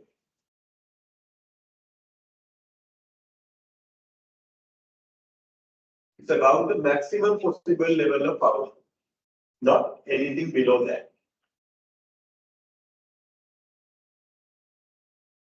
So in relation to production functions, we discuss mainly three concepts of production. These are three production concepts: total product, marginal product, and average product. Total product we denote as TPL.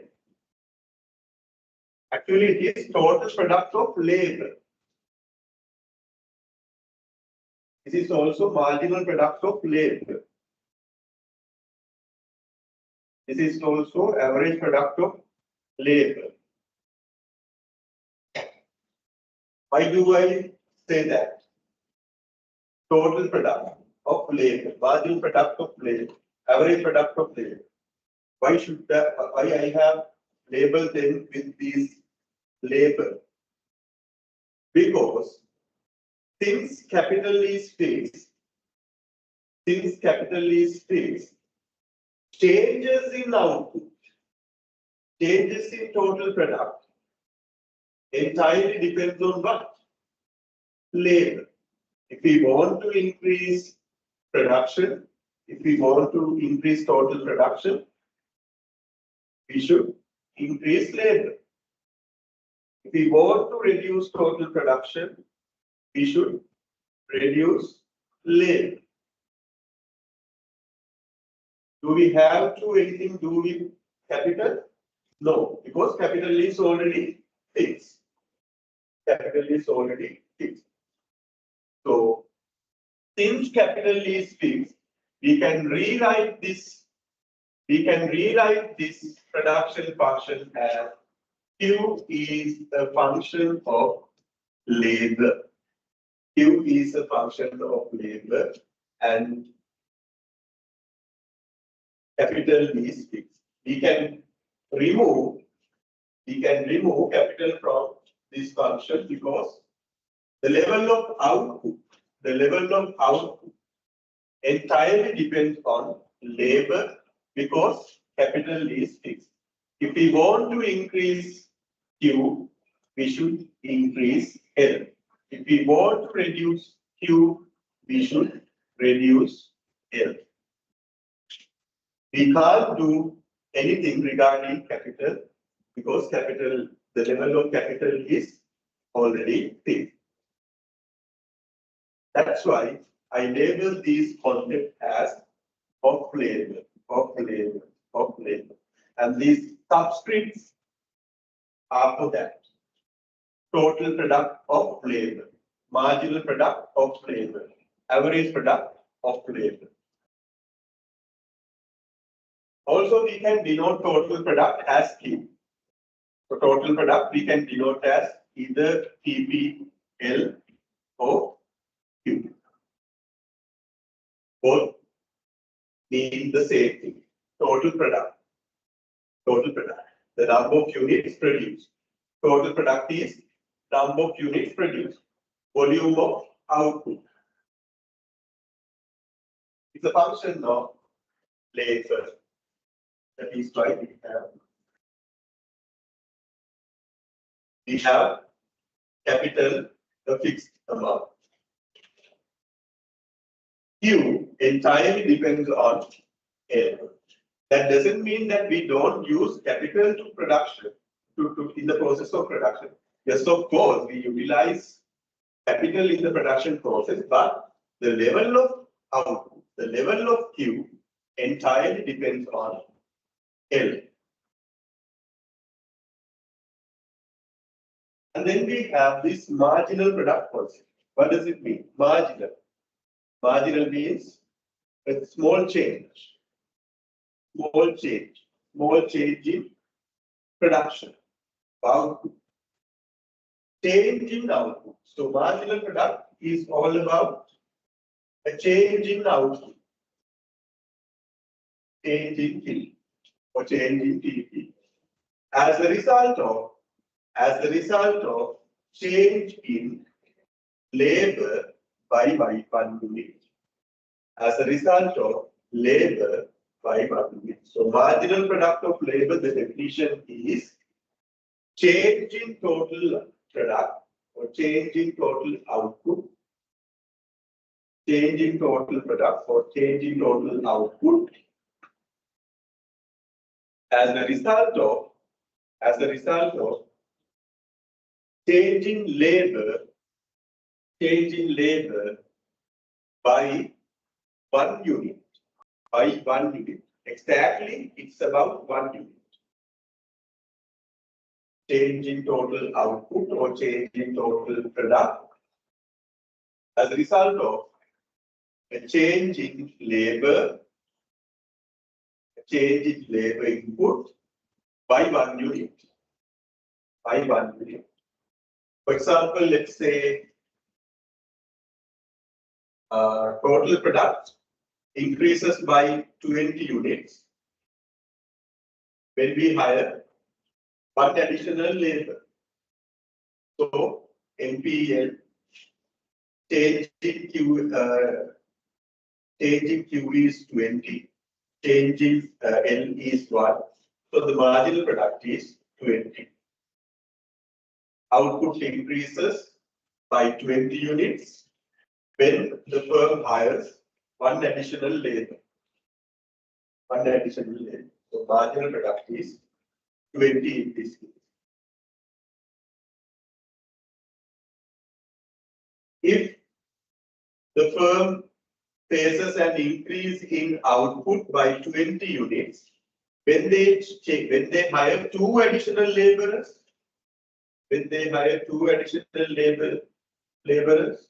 then how much is marginal product? It's 10. It's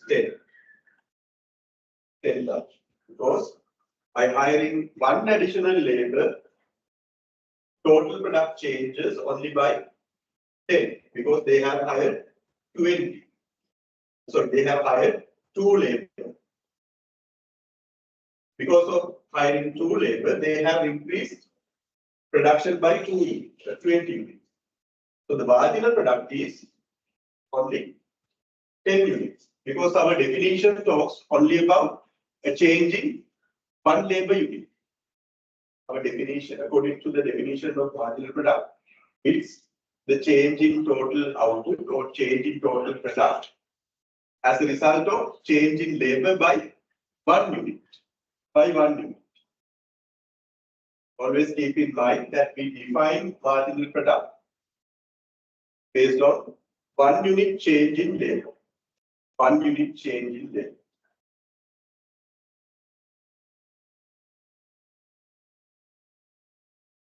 So average product of labor is total product of labor divided by number of labor. The average number of units produced by one labor unit. Average production, number of units produced by one labor unit. So this labor we can measure in persons, or in number of working hours, or in number of work weeks.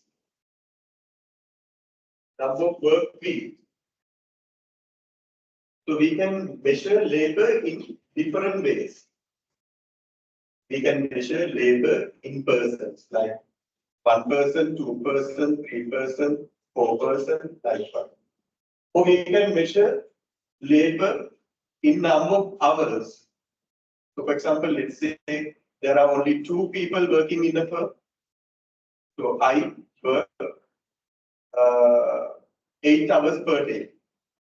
And my colleague works 8 hours per day. So how many labor hours we put on one day?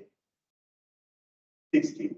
So likewise, then if we measure labor in working hours, then per day labor input will be 16 hours from me and from my friend.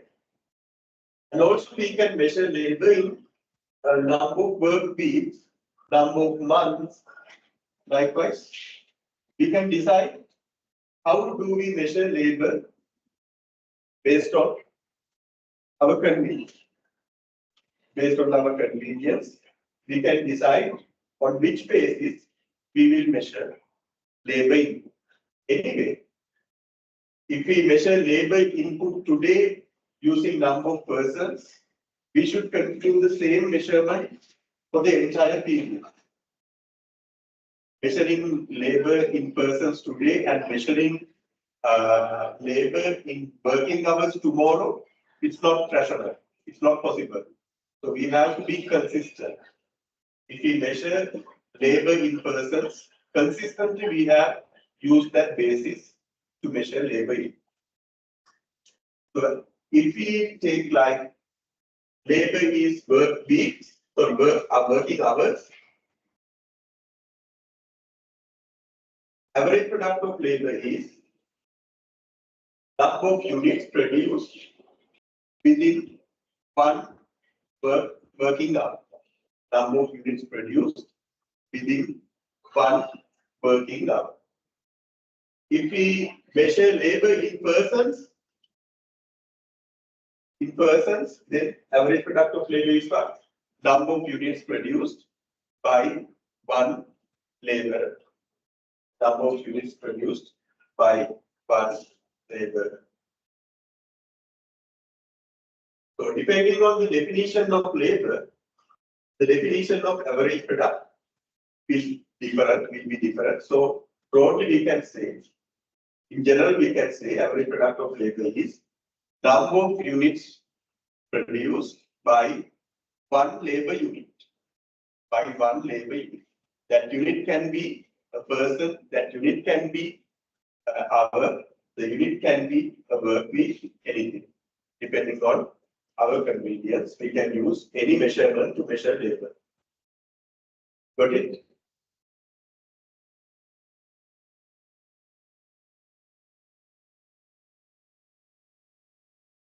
So let's do this calculation. We have number of labor units. So unit can be person, unit can be hours, unit can be work weeks, anything. Just understand that units. Okay, unit can be anything. Yeah, I have mentioned broadly it's units. And we have total product of labor, Q or TP here. When there is 0 labor units, firm produces nothing. Firm produces nothing. When the firm hires 1 labor unit, it produces 24. When firm hires 2 labor units, it produces 72.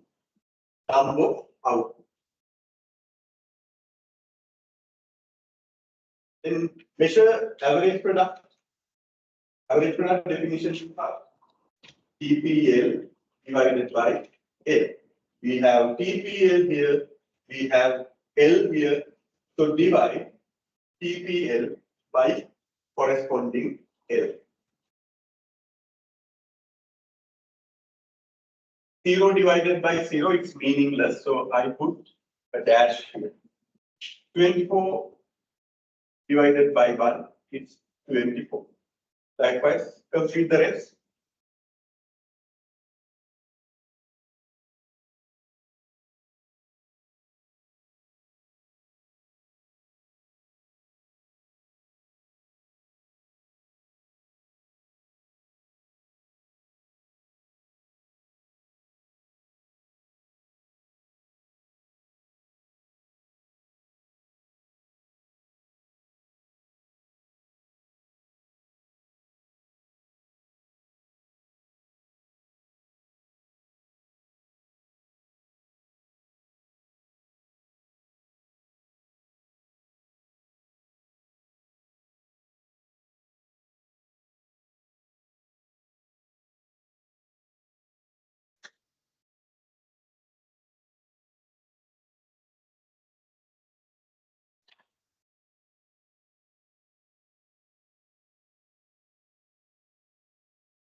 24, 36, 46, 54, 60, 64, 60, 64, 36.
There is another row which you can't see from below.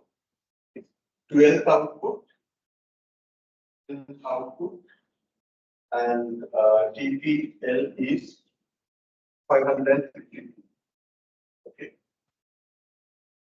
Not visible because it is from the bar.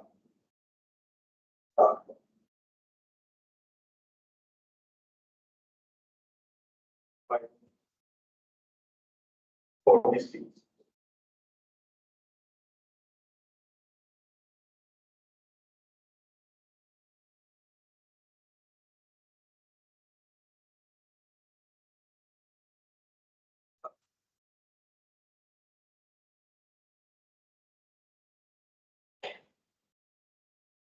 Then we calculate marginal product of labor.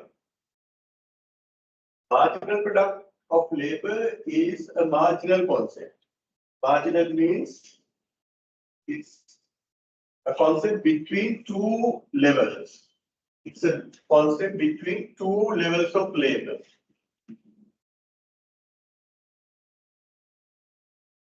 When labor input increases from 0 to 1, by how much? Sorry. When labor input increases from 0 to 1 by 1 unit, when labor input increases from 0 to 1 by 1 unit, by how much total product will change? By how much total product will change? Next, when labor input increases from 1 to 2 by 1 unit, when labor input increases from 1 to 2 by 1 unit, by how much total product will change? Likewise, we can continue the rest. So we have to write the marginal product values in between two levels of labor units, like this. But for the calculation purpose, for our convenience, we write marginal product this way. When labor units increases from 0 to 1 by 1 unit, by how much total product will change? We write here. Then obviously the first row, the first cell becomes empty. It's a dash. When labor input increases from 1 to 2 by 1 unit, by how much total product will change? We write in this cell. When labor input increases from 2 to 3 by 1 unit, by how much total product will change? We write in this cell. So only for our convenience, we do this. We do the calculations and we write the numbers in this way. But actually, it should be in this way. It should be between two values. It should be between two values.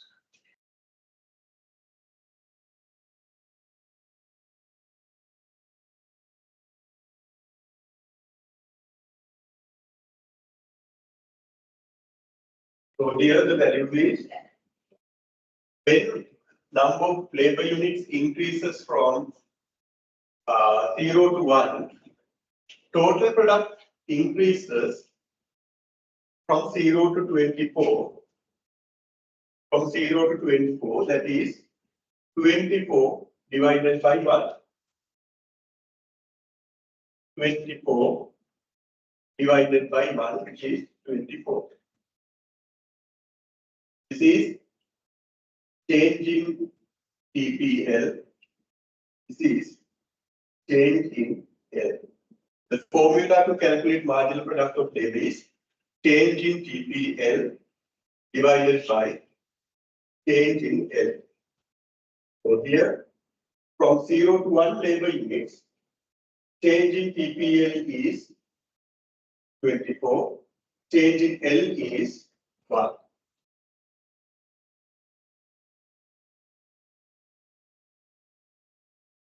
The value is 24.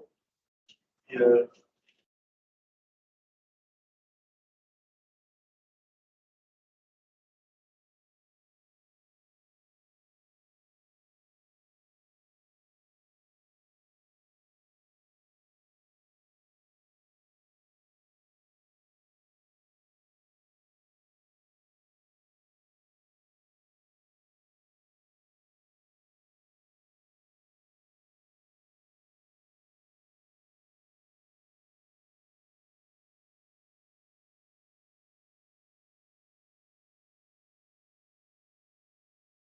eight, 66, 78, 84, 84, 78, 53,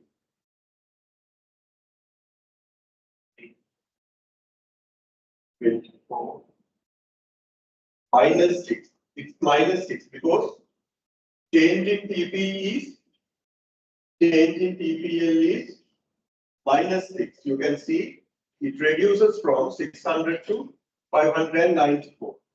It reduces from 600 to 594. That means there is a reduction. Before that, you have seen increases only. But from that point onwards, there is a reduction in total output, total product. Minus 6, and from 594 to 552, again there is a reduction of 42 units, minus 42. Be careful if in the examination, if you are given like this 0, 2, 4, 6, labor units are changing by 2 units. Then obviously you have to apply this formula. If you don't apply the formula in this case, your numbers will be different. Your numbers will be wrong. But here, you don't want to actually follow this formula because always delta L is 1. Delta L is 1 always. So if you take only this difference and write the answer, that is completely fine since delta L is 1. So only if you take only these changes and write them as marginal product values, that is fine. But if labor changes by 2 units or 3 units or 4 units or 10 units, whatever, then obviously you have to apply this formula, otherwise your answers will be wrong.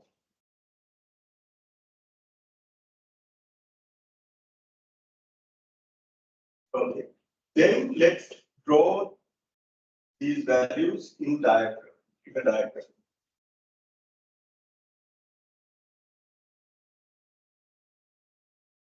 Yes, that's okay. Check whether your answers are correct.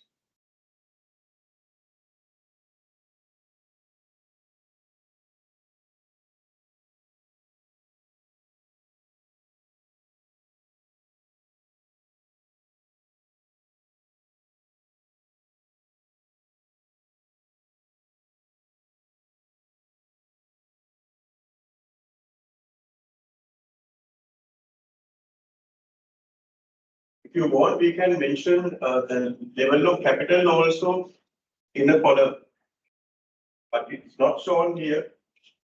We can show the capital units. Let's say capital level is 100. So it's always 100. I assume level of capital is fixed at 100 rupees. It can be any number. Arbitrarily, I take 100.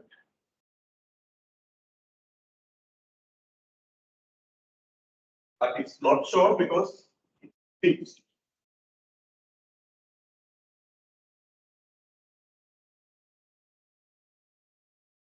Level of output.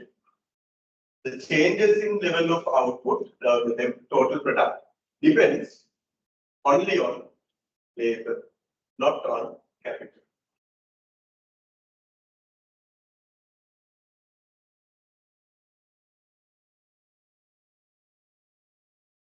Okay. These are graphical versions of production function. This is the typical behavior of a production function. A typical production function behaves like this.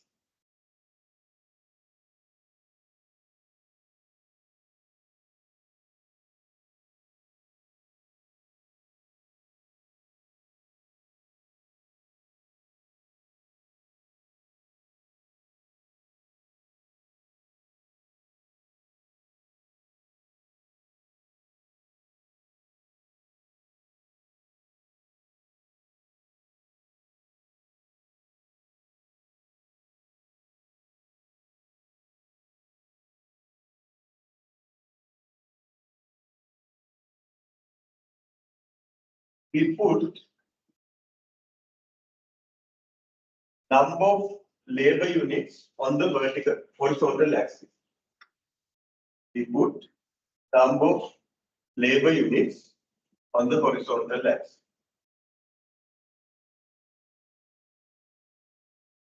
Here we put total product of labor, or Q. How the production function behaves is, it starts from 0, because when level of labor is 0, output is also 0. Then it starts to increase. When level of labor increases, starts to increase. Initially, it increases at an increasing rate. Increases at an increasing rate. Initially, increases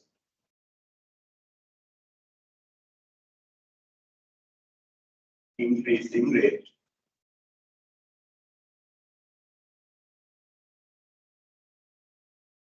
Then it increases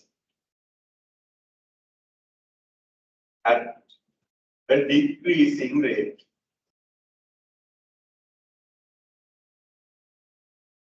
You can see it increases at an increasing rate. The shape looks like this. When it starts to increase at a decreasing rate, it still increases when level of labor increases. It still increases, but at a decreasing rate.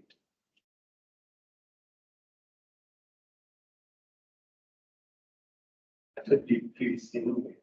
I will use a different color. At a decreasing rate, and then reaches the maximum point. Then reaches the maximum.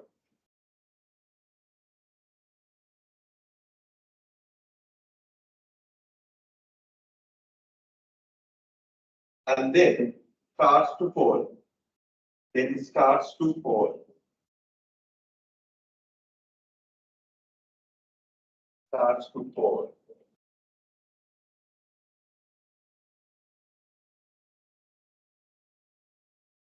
So initially it increases at an increasing rate, then it increases at a decreasing rate and reaches the maximum point, After reaching the maximum point, total product starts to decline. So this is the behavior of total product of labor for Q. The labor increases, the level of labor increases, it behaves like this.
Initially, it increases at an increasing rate, and then it increases at a decreasing rate, then reaches the maximum point, the maximum level of total product, and then starts to fall. After that, it continuously is continuously falling. Total product is continuously falling after reaching the maximum point.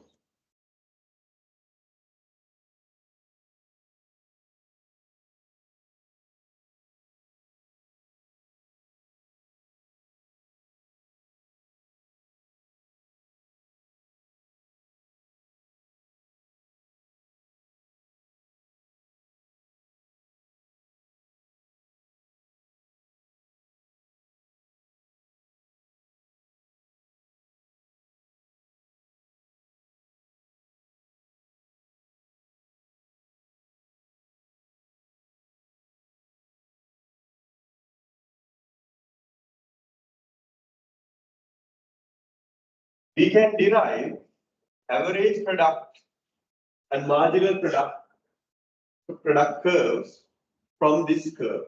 This is total product curve. Let's see how we can derive average product curve.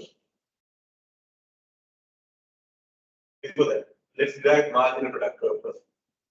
Let's see how to derive the marginal product curve based on total product curve.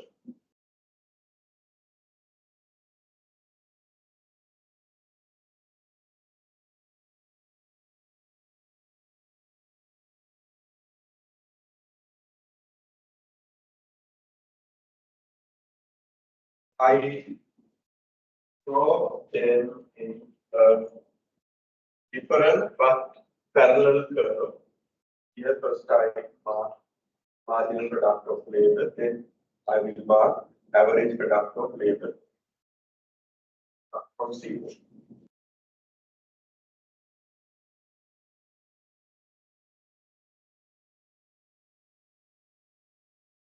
Graphically, we can calculate marginal product values by drawing tangent lines to the total product curve.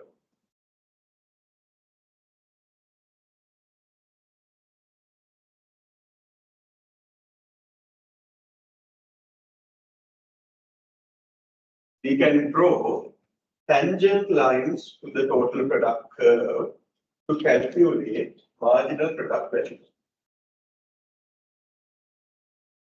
For example, let's take a level of labor L1. The corresponding total product is this much.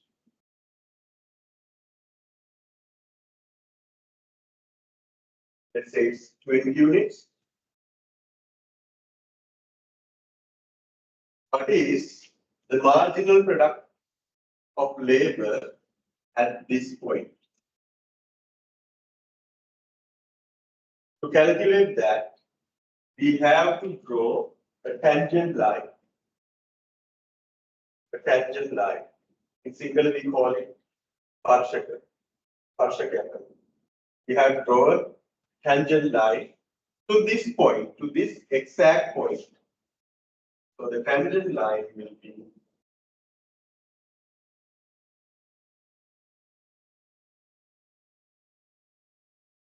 it should touch, the line should touch exactly this point, but not the other points on the TPL curve.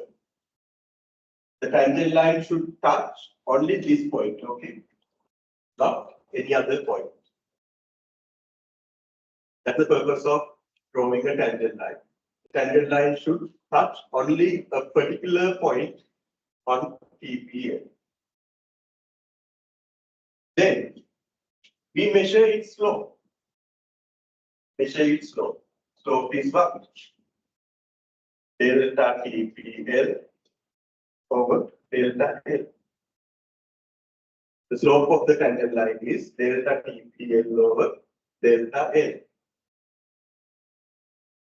That is marginal product of labor at L1.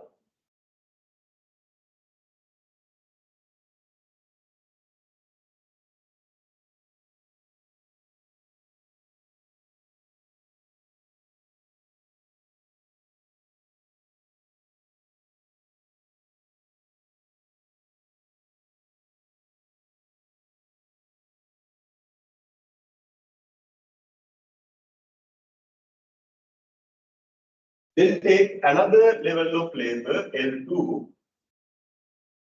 and at that level, this is total product of labor, let's say it's 60. We again draw a tangent line to this exact point. This is the tangent line I draw. And measure its slope. Which is delta TPL over delta L. That is marginal product of labor at L2.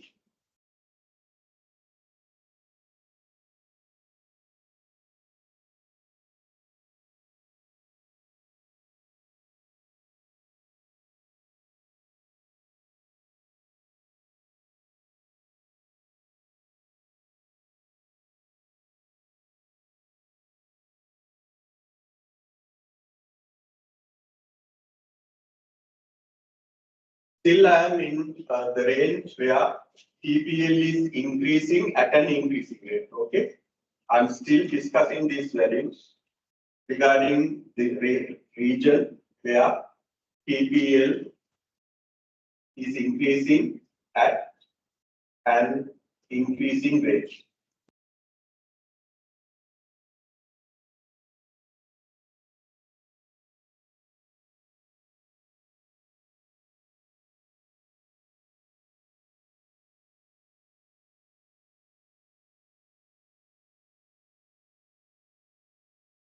So what do you observe when you compare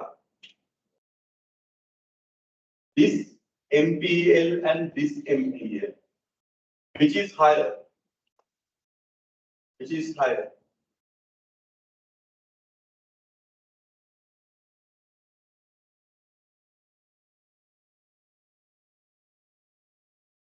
So NPL is the slope of tangent line. This tangent line is flatter. This tangent line is steeper. Flatter tangent line will have a lower NPL. You can see it's flatter. So the NPL value is smaller, a lower value. A steeper tangent line will have a higher NPL value. You can see if we change this, if we change L by 1 unit, here also by 1 unit, this vertical difference is smaller. This vertical difference is larger.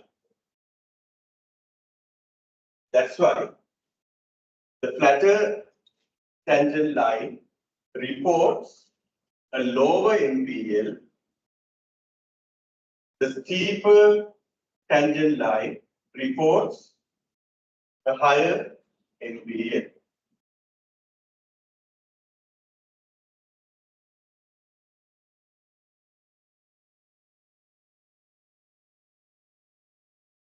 Think about these triangles which measure the slope. In both cases, let's assume we calculate the slope when labor changes by 1 unit. In this tangent line, how much is the change in TPL as a result of 1 unit of change in labor? You can see that is this much. This much. Here also, when labor is changed by, when number of units of labor changes by 1 unit, how much TPL will change? That is this much. You can see this change is higher than this change. So this flatter tangent line reports a lower NPL. This steeper tangent line reports a higher NPL. So the conclusion is, over the region where TPL is increasing at an increasing rate, over the region where TPL is increasing at an increasing rate, marginal product of labor is increasing. Marginal product of labor is increasing.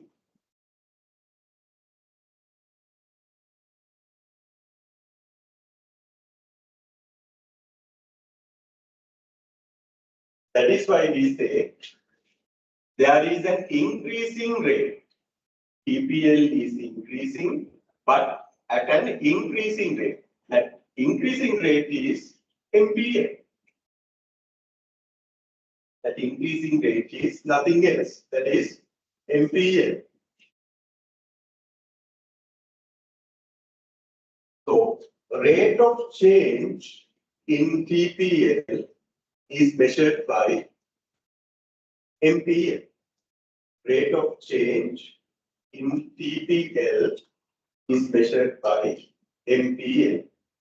If we say that TPL is increasing at an increasing rate, that means when TPL is increasing, MPL is increasing.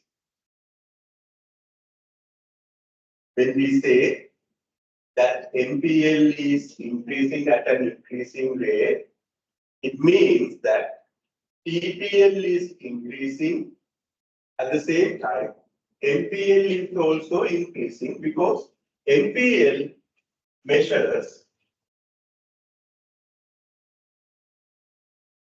the rate of change in TPL. It measures the rate of change in TPL.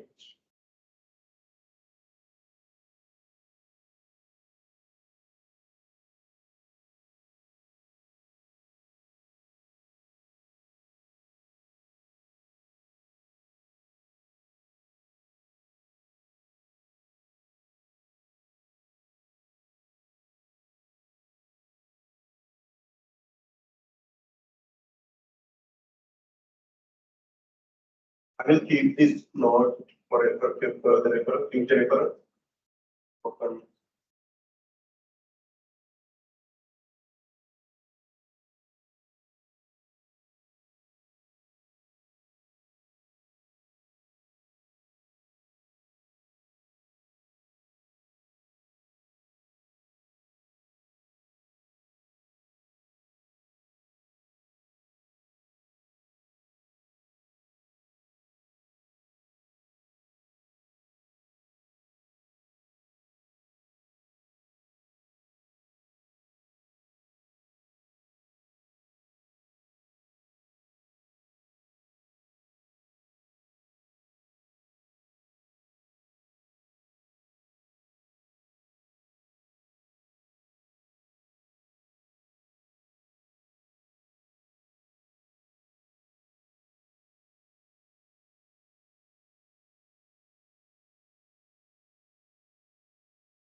So what we understood over this range, MPL is increasing.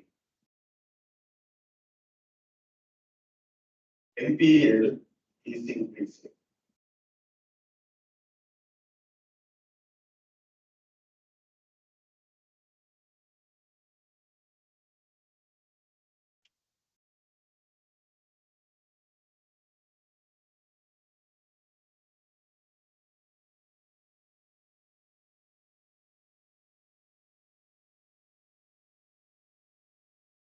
And this is the end point.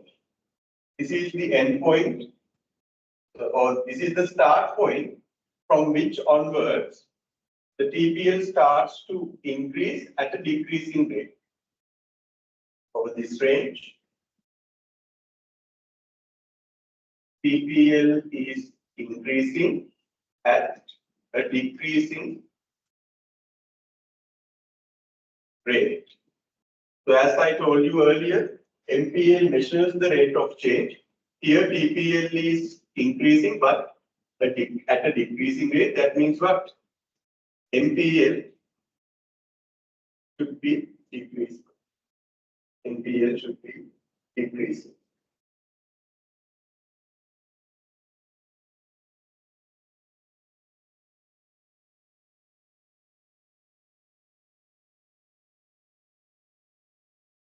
So let's draw a tangent line to this point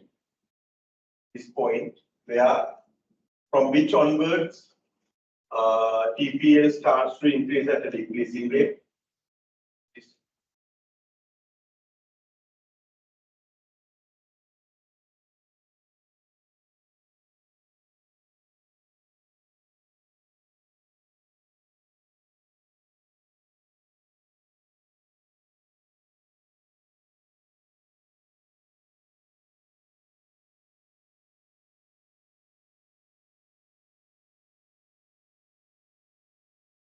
And measure the slope.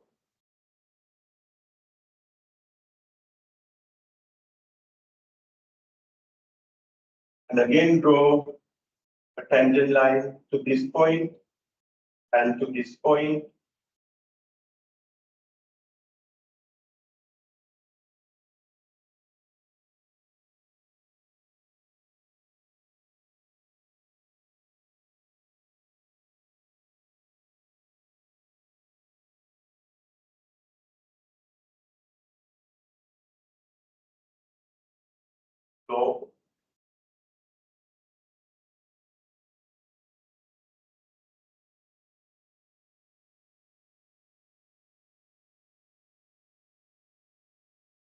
you can see the steepness is getting reduced. The tangent lines are getting flatter and flatter. The tangent lines are getting flatter and flatter. That means MPL is decreasing. MPL is decreasing up to this point.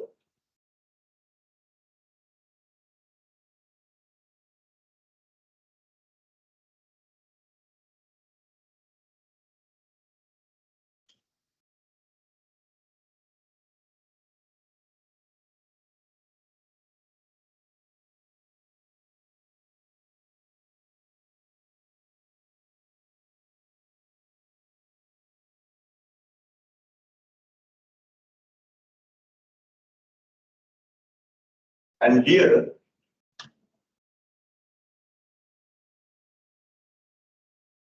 this is the point where we have maximum MPL.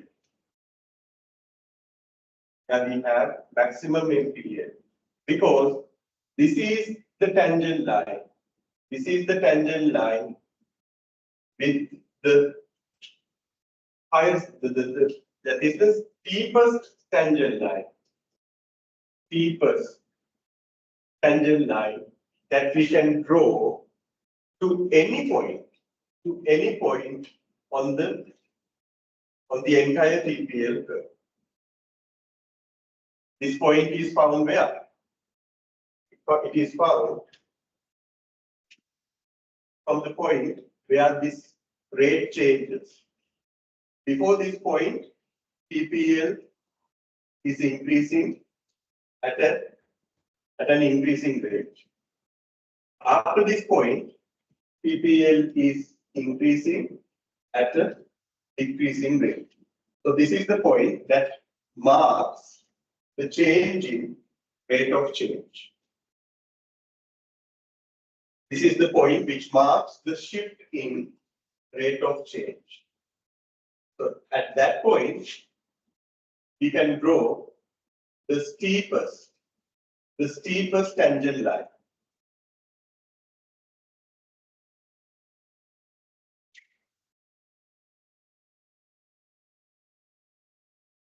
At point, we can draw the steepest tangent line that we can draw to any point on the entire TPL curve.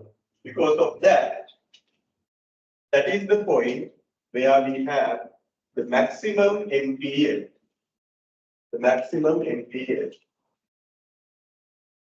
Before reaching the maximum MPL, MPL is increasing, and after reaching the maximum MPL, it declines.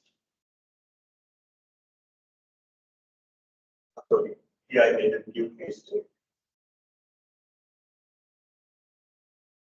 Should be like that.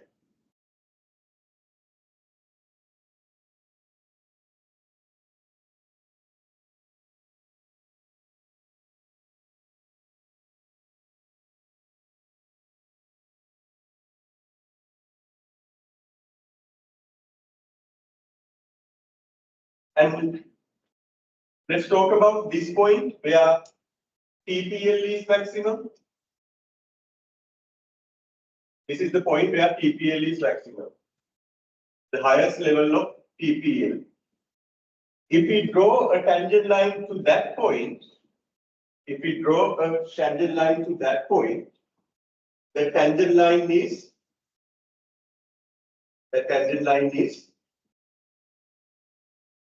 horizontal. Oh.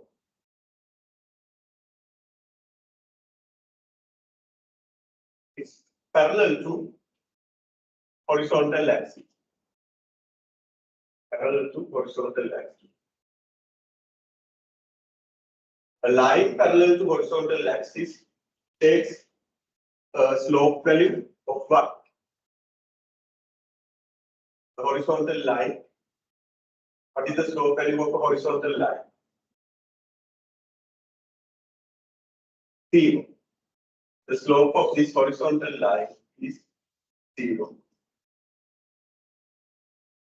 slope is delta TPL over delta L. It's 0. So that is the point where MPL is 0.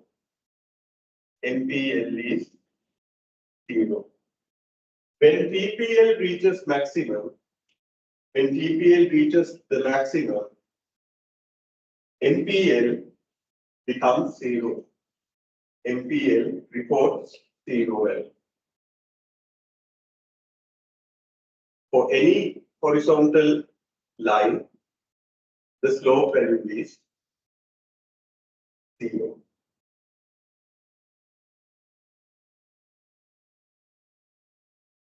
So before reaching MPL 0 and after reaching MPL maximum, you can see MPL is declining. MPL increases over the range where TPL is increasing at an increasing rate.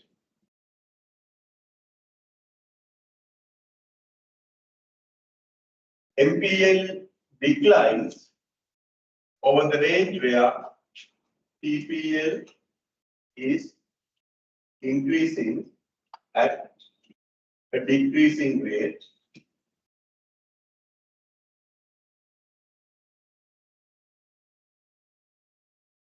MPL is maximum at this boundary point. MPL is maximum at this boundary point. MPL is 0 when TPL is maximum. MPL is 0 when TPL is maximum.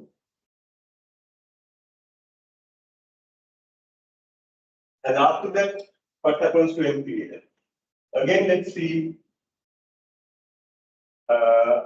Let's draw some tangent lines to 2 points here and here. You can see the slope of tangent lines are negative now.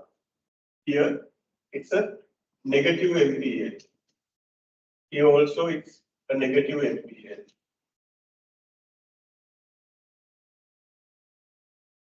MPL is the slope of tangent lines. The slopes become negative. Slopes are negative. Slopes are negative. So after reaching MPL 0, MPL becomes negative. MPL becomes negative.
So this is the relationship between TPL and MPL.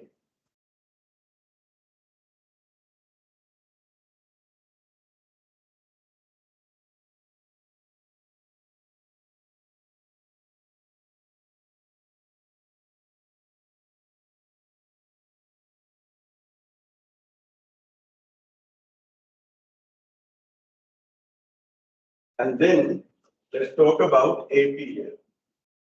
We measure APL by drawing straight lines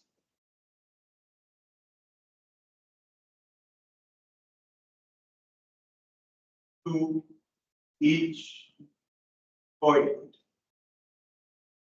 on TPL from the origin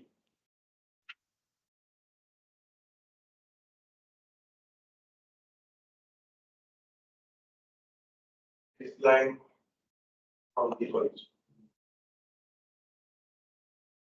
Straight lines from the origin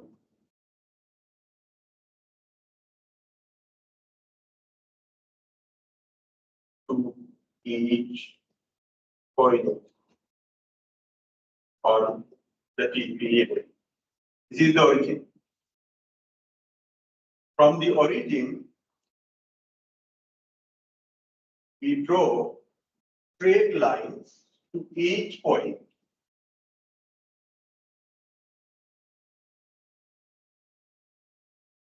and then measure their slopes. And those slope values will be APL values.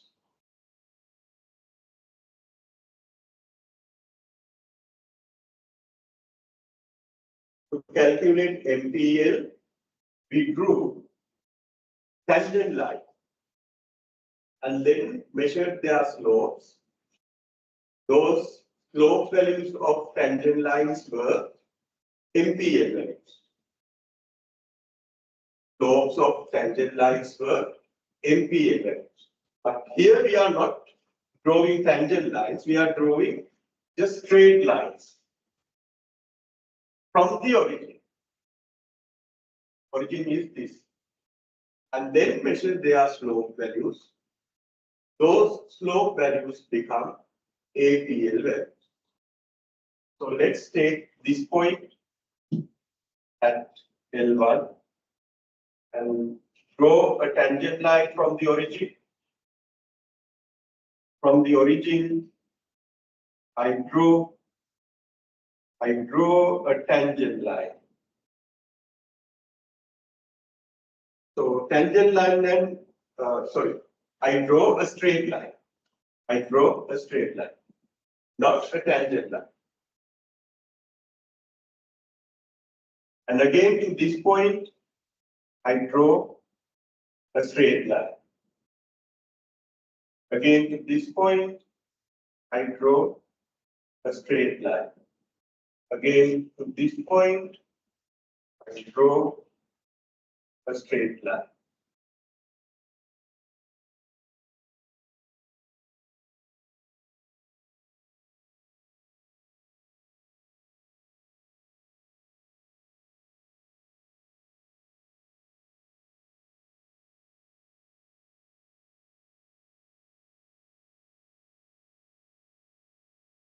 Again to this point, I draw a straight line from the origin. Again to this point, I draw a straight line. And to this point.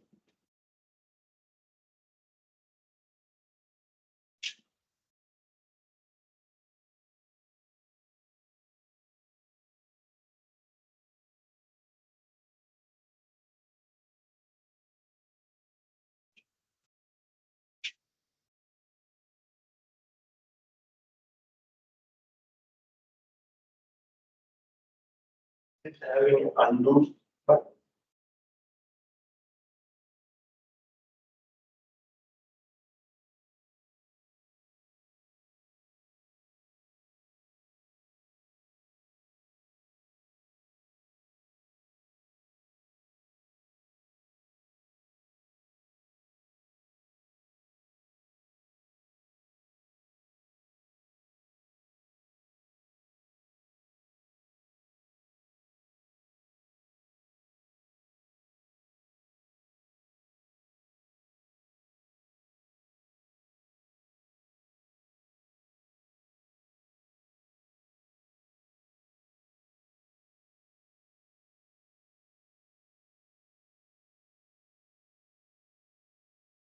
So I draw different tangent lines, sorry, different straight lines.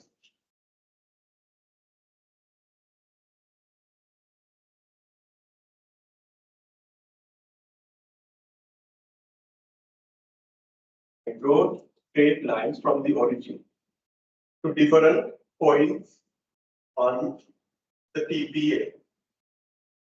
They are not tangent lines. They are straight lines. And then measure their slopes. You can see the green color lines from this point to this point, from this point to this point, from this point to this point, from this point to this point, and from this point to this point. What do you observe about their steepness? They are getting steeper and steeper. What does it mean? Their slope is increasing. The slope of these straight lines are what? The slope of straight lines are APL values.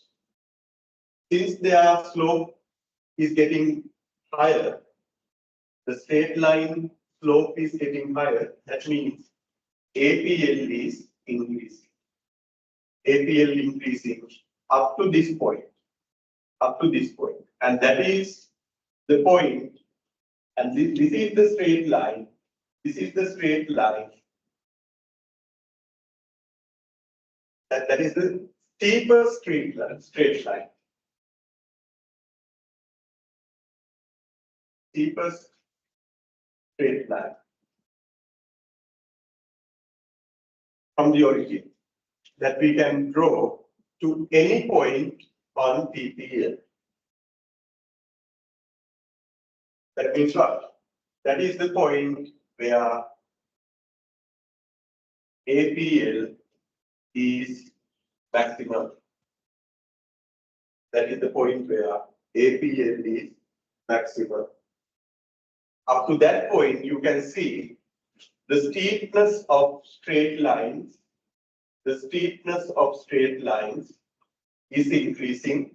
That means APL is increasing.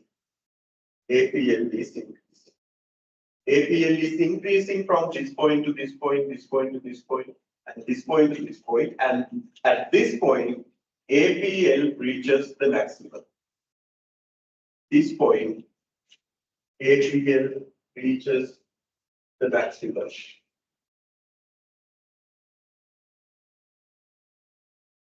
This is where APL is maximum.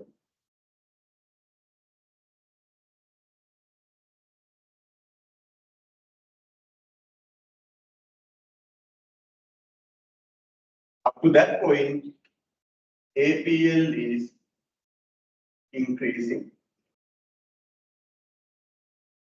APL is increasing.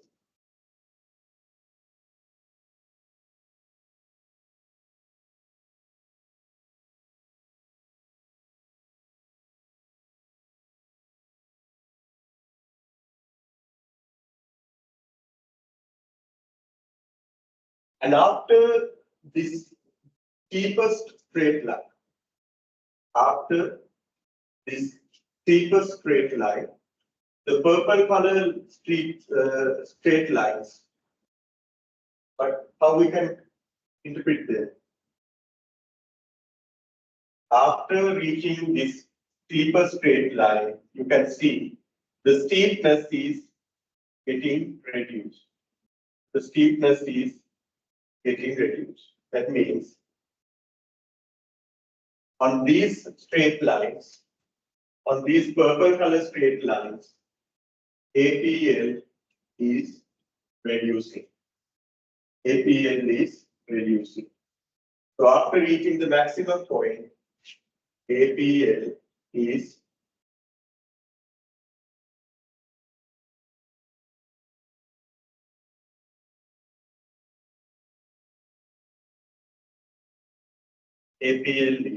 reduced.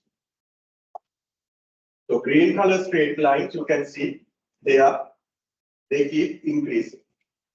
They keep increasing and reaches this steeper straight line at this point. At this level of labor. After reaching that steeper straight line, you can see the purple color straight line's steepness is getting reduced. That means APL is decreasing.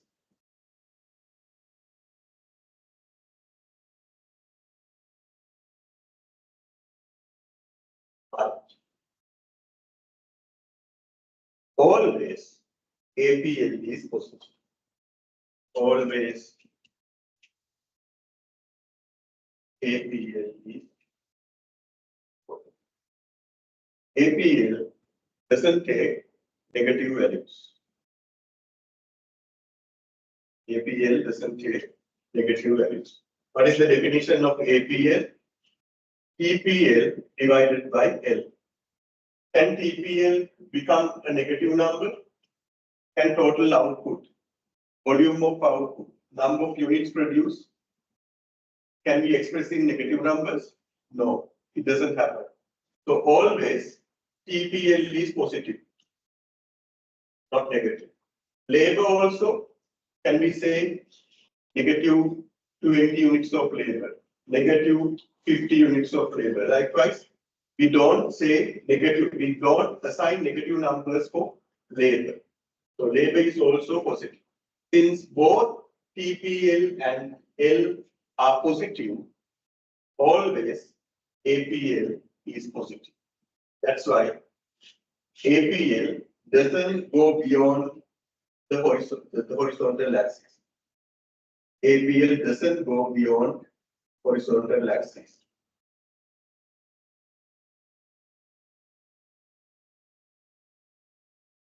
So that is the behavior of APL. You can see another important relationship when APL is maximum. When APL is maximum, APL and MPL both are equal.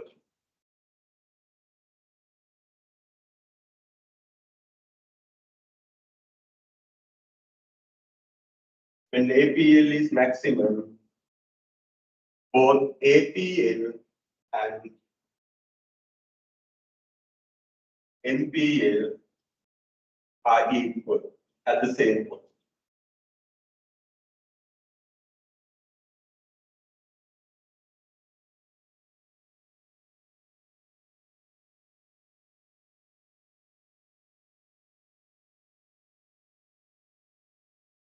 At the same time, we can show another relationship. Before the point where APL is maximum, before the point where APL is maximum, MPL is higher than APL. So over this range,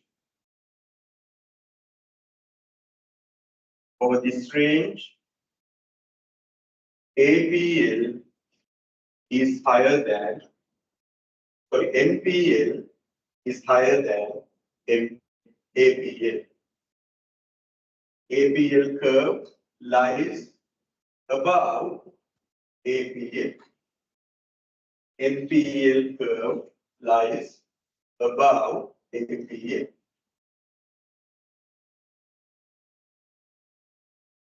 And there is another relationship here. Beyond the point where APL is maximum, beyond the point where APL is maximum, that is this range, over this range, MPL is below APL. MPL curve lies below APL. That means MPL values are lower than APL values.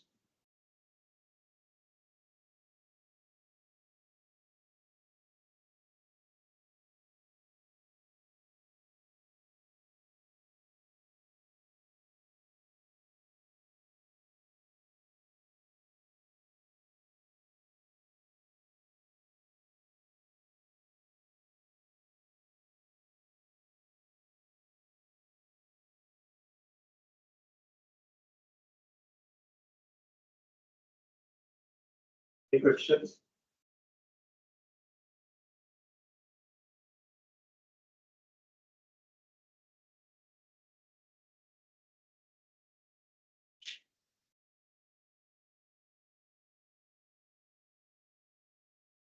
They can start from 0.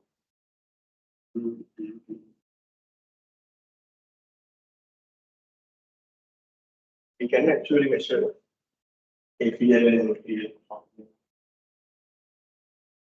because at 0 point, APL is also 0, MPL is also 0. So we can start from here. If you want, that's completely fine.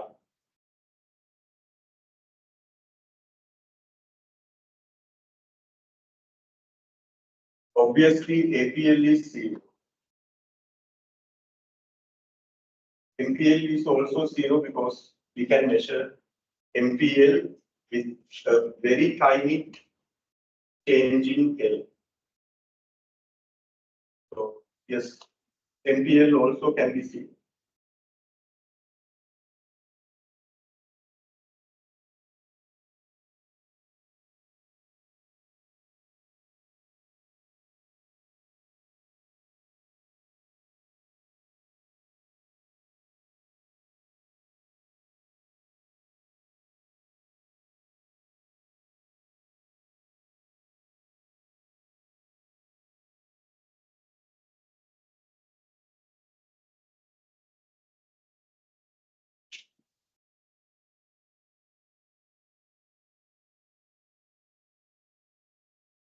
So this slide explains what I have already explained.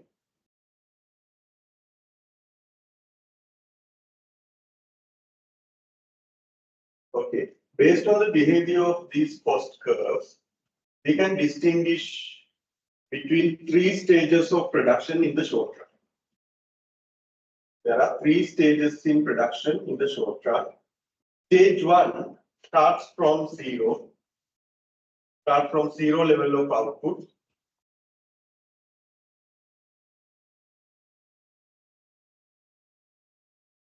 And it ends where APL is maximum. Or in other words, where APL and NPL are equal.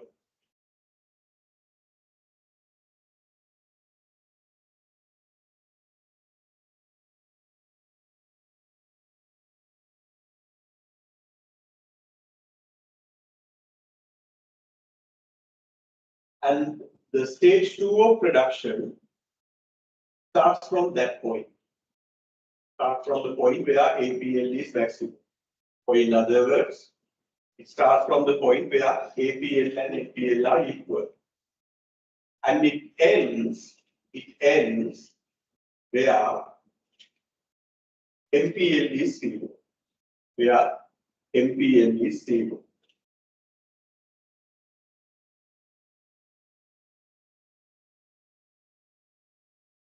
And the third stage of production occurs where MPL is negative. MPL is negative. That is how we distinguish these 3 stages of production. From the 0 level of output to the point where APL is maximum, we have stage 1 of production. From the point where APL is maximum to the point where MPL is 0, we have stage 2 of production. And over the range where MPL is negative, we have the third stage of production. A rational producer, a profit maximizing rational producer will operate in stage 2, not in stage 1 or not in stage 3. A rational profit maximizing rational producer will operate in stage 2 of production, not in stage 1 or stage 3. So profit maximizing level of output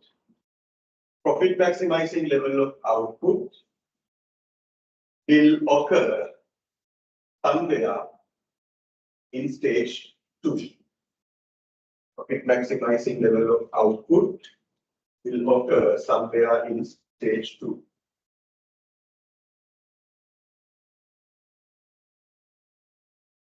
It's obvious that a profit maximizing rational producer will not operate in stage 3. Why is that? Marginal product of labor is negative. That means when labor input is increased, when the firm keeps increasing labor input, you can see output is declining. That is why marginal product is negative. That is why marginal product of labor is negative. Marginal product of labor is lower. So it's obvious that this producer will not operate in this stage because marginal product of labor is negative. Even though it cannot be shown in this diagram, we can't show this in diagram, but implicitly we have to say that over stage 1 of production, marginal product of capital is negative. Yes, of course, we can't show this situation in this diagram, but implicitly we say that marginal product of capital is negative over stage 1. Therefore, a rational producer will not operate in stage 1 also. The reason for this negative marginal product of labor is over this stage 3, labor is overutilized.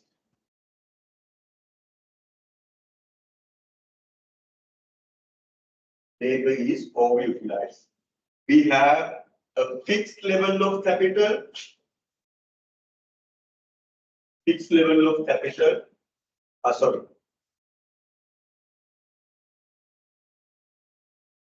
Labor is abundant. That is the term we have. Labor is abundant compared to capital. Capital is overutilized.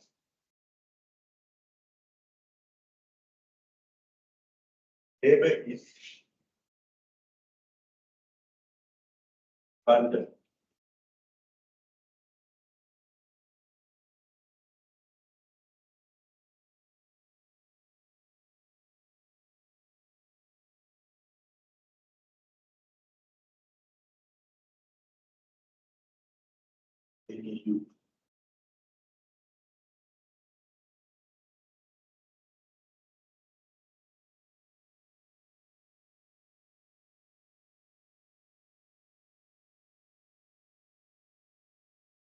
We have a lot of labor, but limited amount of capital. For example, let's think about a garment factory. The garment factory has only 10 machines, but 100 machine operators. Then what happens is each machine operator produces very little additional output. Each machine operator produces very little, very little output. Because actually some laborers, some machine operators are not assigned a machine. Because only 10 machines are there, but 100 machine operators. So a group of machine operators is not assigned machines to operate. So that's why marginal product of labor is negative. Labor is abundant. There is many laborers who are underutilized. Labor is underutilized. Yes. Not enough capital to occupy all laborers. There are no enough capital units to occupy all laborers. The situation in stage 1 is different. We have a lot of capital, but little labor. Comparatively, okay. Don't compare this circle to that circle. I just want to show that labor is big compared to capital. Here, capital is big compared to labor. That doesn't mean that in stage 1 we have more capital than capital in stage 2. So this amount and this amount both are equal. Just to show the comparative size, I drew a bigger circle here and a smaller circle here. Compared to capital, labor is less because it's initial stage. It's the initial stage. So comparatively, labor is more. So K is abundant.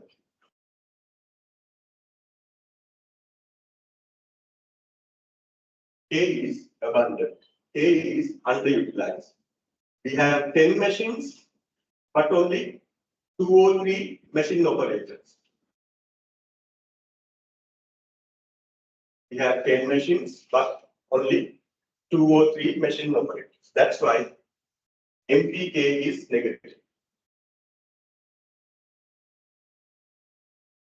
In this stage, stage 2,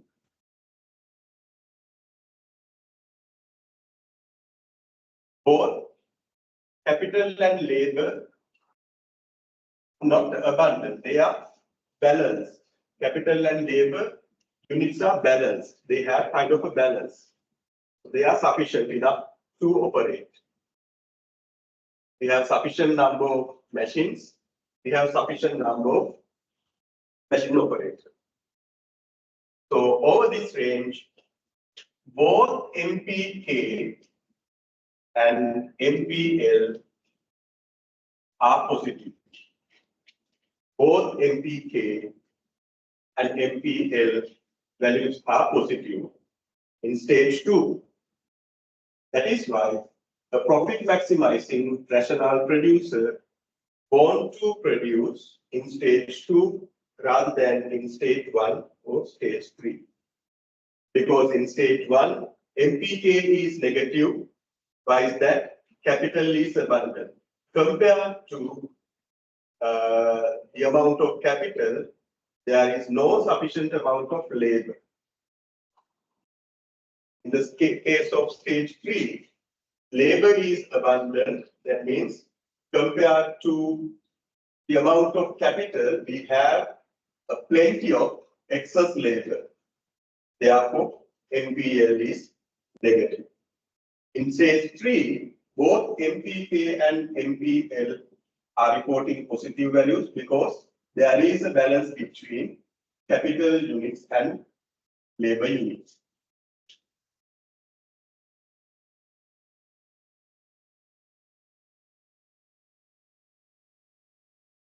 Okay. From our calculations, you can see stage 1 ends where APL is the highest. So APL is the highest here. APL is the highest here. You can see at that point, APL and MPL are 0. So from 0 to the 6th or 8th unit, we have stage 1. And from in stage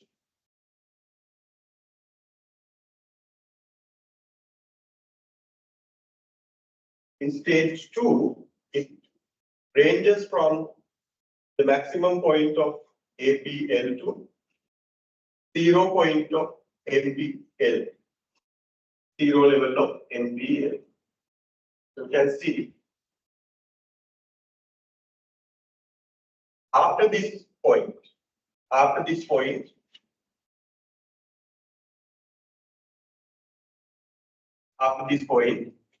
NPL becomes negative. That means up to point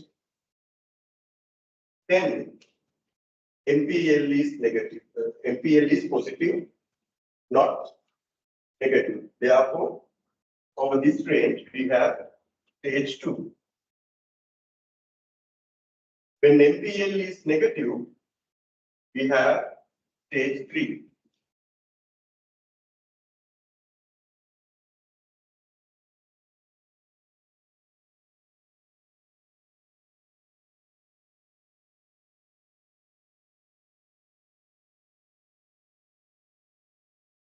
In stage 1,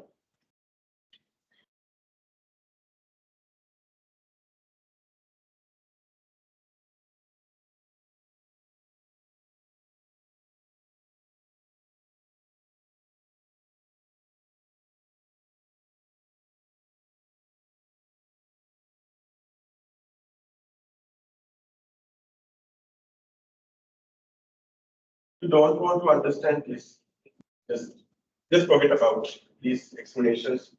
They will make the explanations more complex. Just understand that is stage 1, and next we have stage 2, and finally we have stage 3.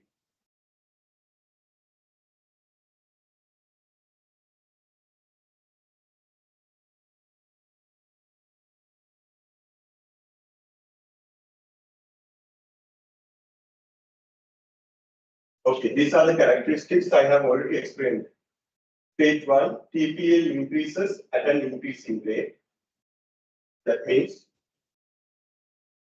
marginal product is increasing. And then it starts to increase at a decreasing rate. That means at some point, marginal product starts to decline.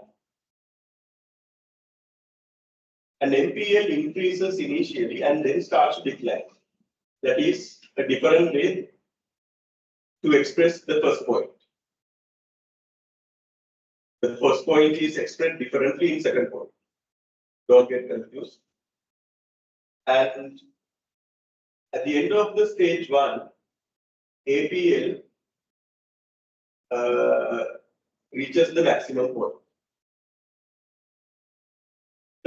Second stage, TPL increases at a decreasing rate. TPL reaches maximum level at the end because NPL is 0. And NPL is positive but declining. APL starts to decline. In stage 3, TPL is declining. NPL becomes negative. APL continues to decline. So you don't want to memorize these points as they are. Just understand the nature of the production curve. If you are facing the final examination, and if you are asked to explain something related to production curves and something related to stages of production, don't try to memorize all these things because it's quite difficult. I also don't memorize these things. What I understand is, what I keep in mind is the behavior of production curves. Production curve initially increases at an increasing rate, then increases at a decreasing rate and reaches the maximum and then starts to decline. That's only what I keep in mind. I remember only that point, that idea. Then I draw the curve on a piece of paper and then draw NPL and APL curves based on my logic. What's my logic? APL curve can be drawn by drawing straight lines from the origin to each point on the curve. That is APL. And I can draw NPL curve by drawing tangent lines to each point on the APL curve. So based on that logic, that technique, I draw APL and NPL curves. And then I distinguish the three stages of production. I just memorize this point and this point. This is the end point of stage 1 and start point of stage 2. This is the end point of stage 2 and start point of stage 3. And the rest is entirely stage 3. That's all I remember. If I have this picture on a piece of paper, I can do anything. I can answer anything asked in questions in the final lesson. That's enough.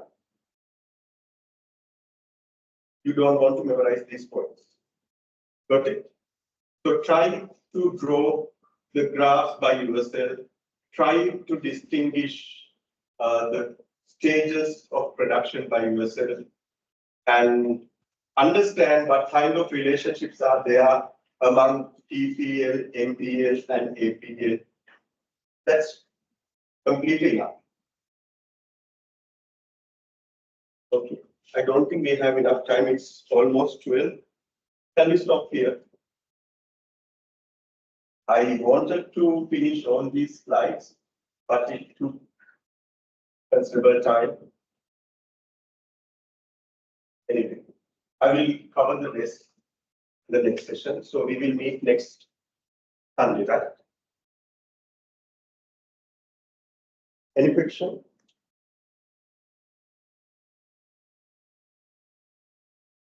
Any comment on my field of teaching? Is it too fast or too slow? What do you feel? You feel it difficult to grasp what I'm teaching? Okay. If you have any concern about my teaching style, just let me know. Okay. You can speak to me directly. Or do you have any staff member trying to speak about matters regarding your studies? No, no person. So, who is the coordinator of the program? You are the student coordinator. And you report to whom? To lecturers or if anything is there, just let me know. You can speak to me directly. Okay. I'm a flexible person. Okay. If you have any special requirements, I can help you. Thank you, sir. And if you have any study related, content related issues, you can send an email to me. My email address is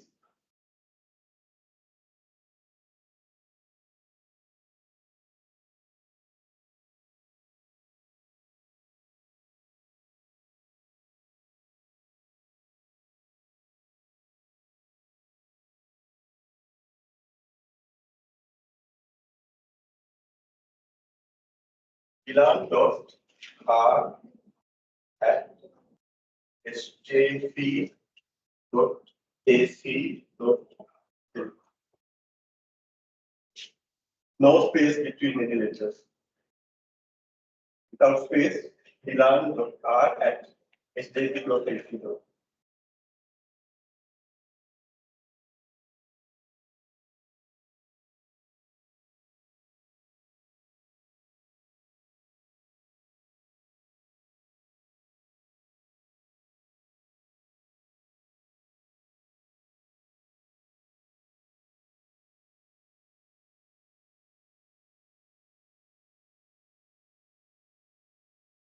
And when you are sending any email to me, just mention that you are from business economics class from MBA. Mention your degree because I will confuse with my undergraduate students and other master students. Thank you. You may.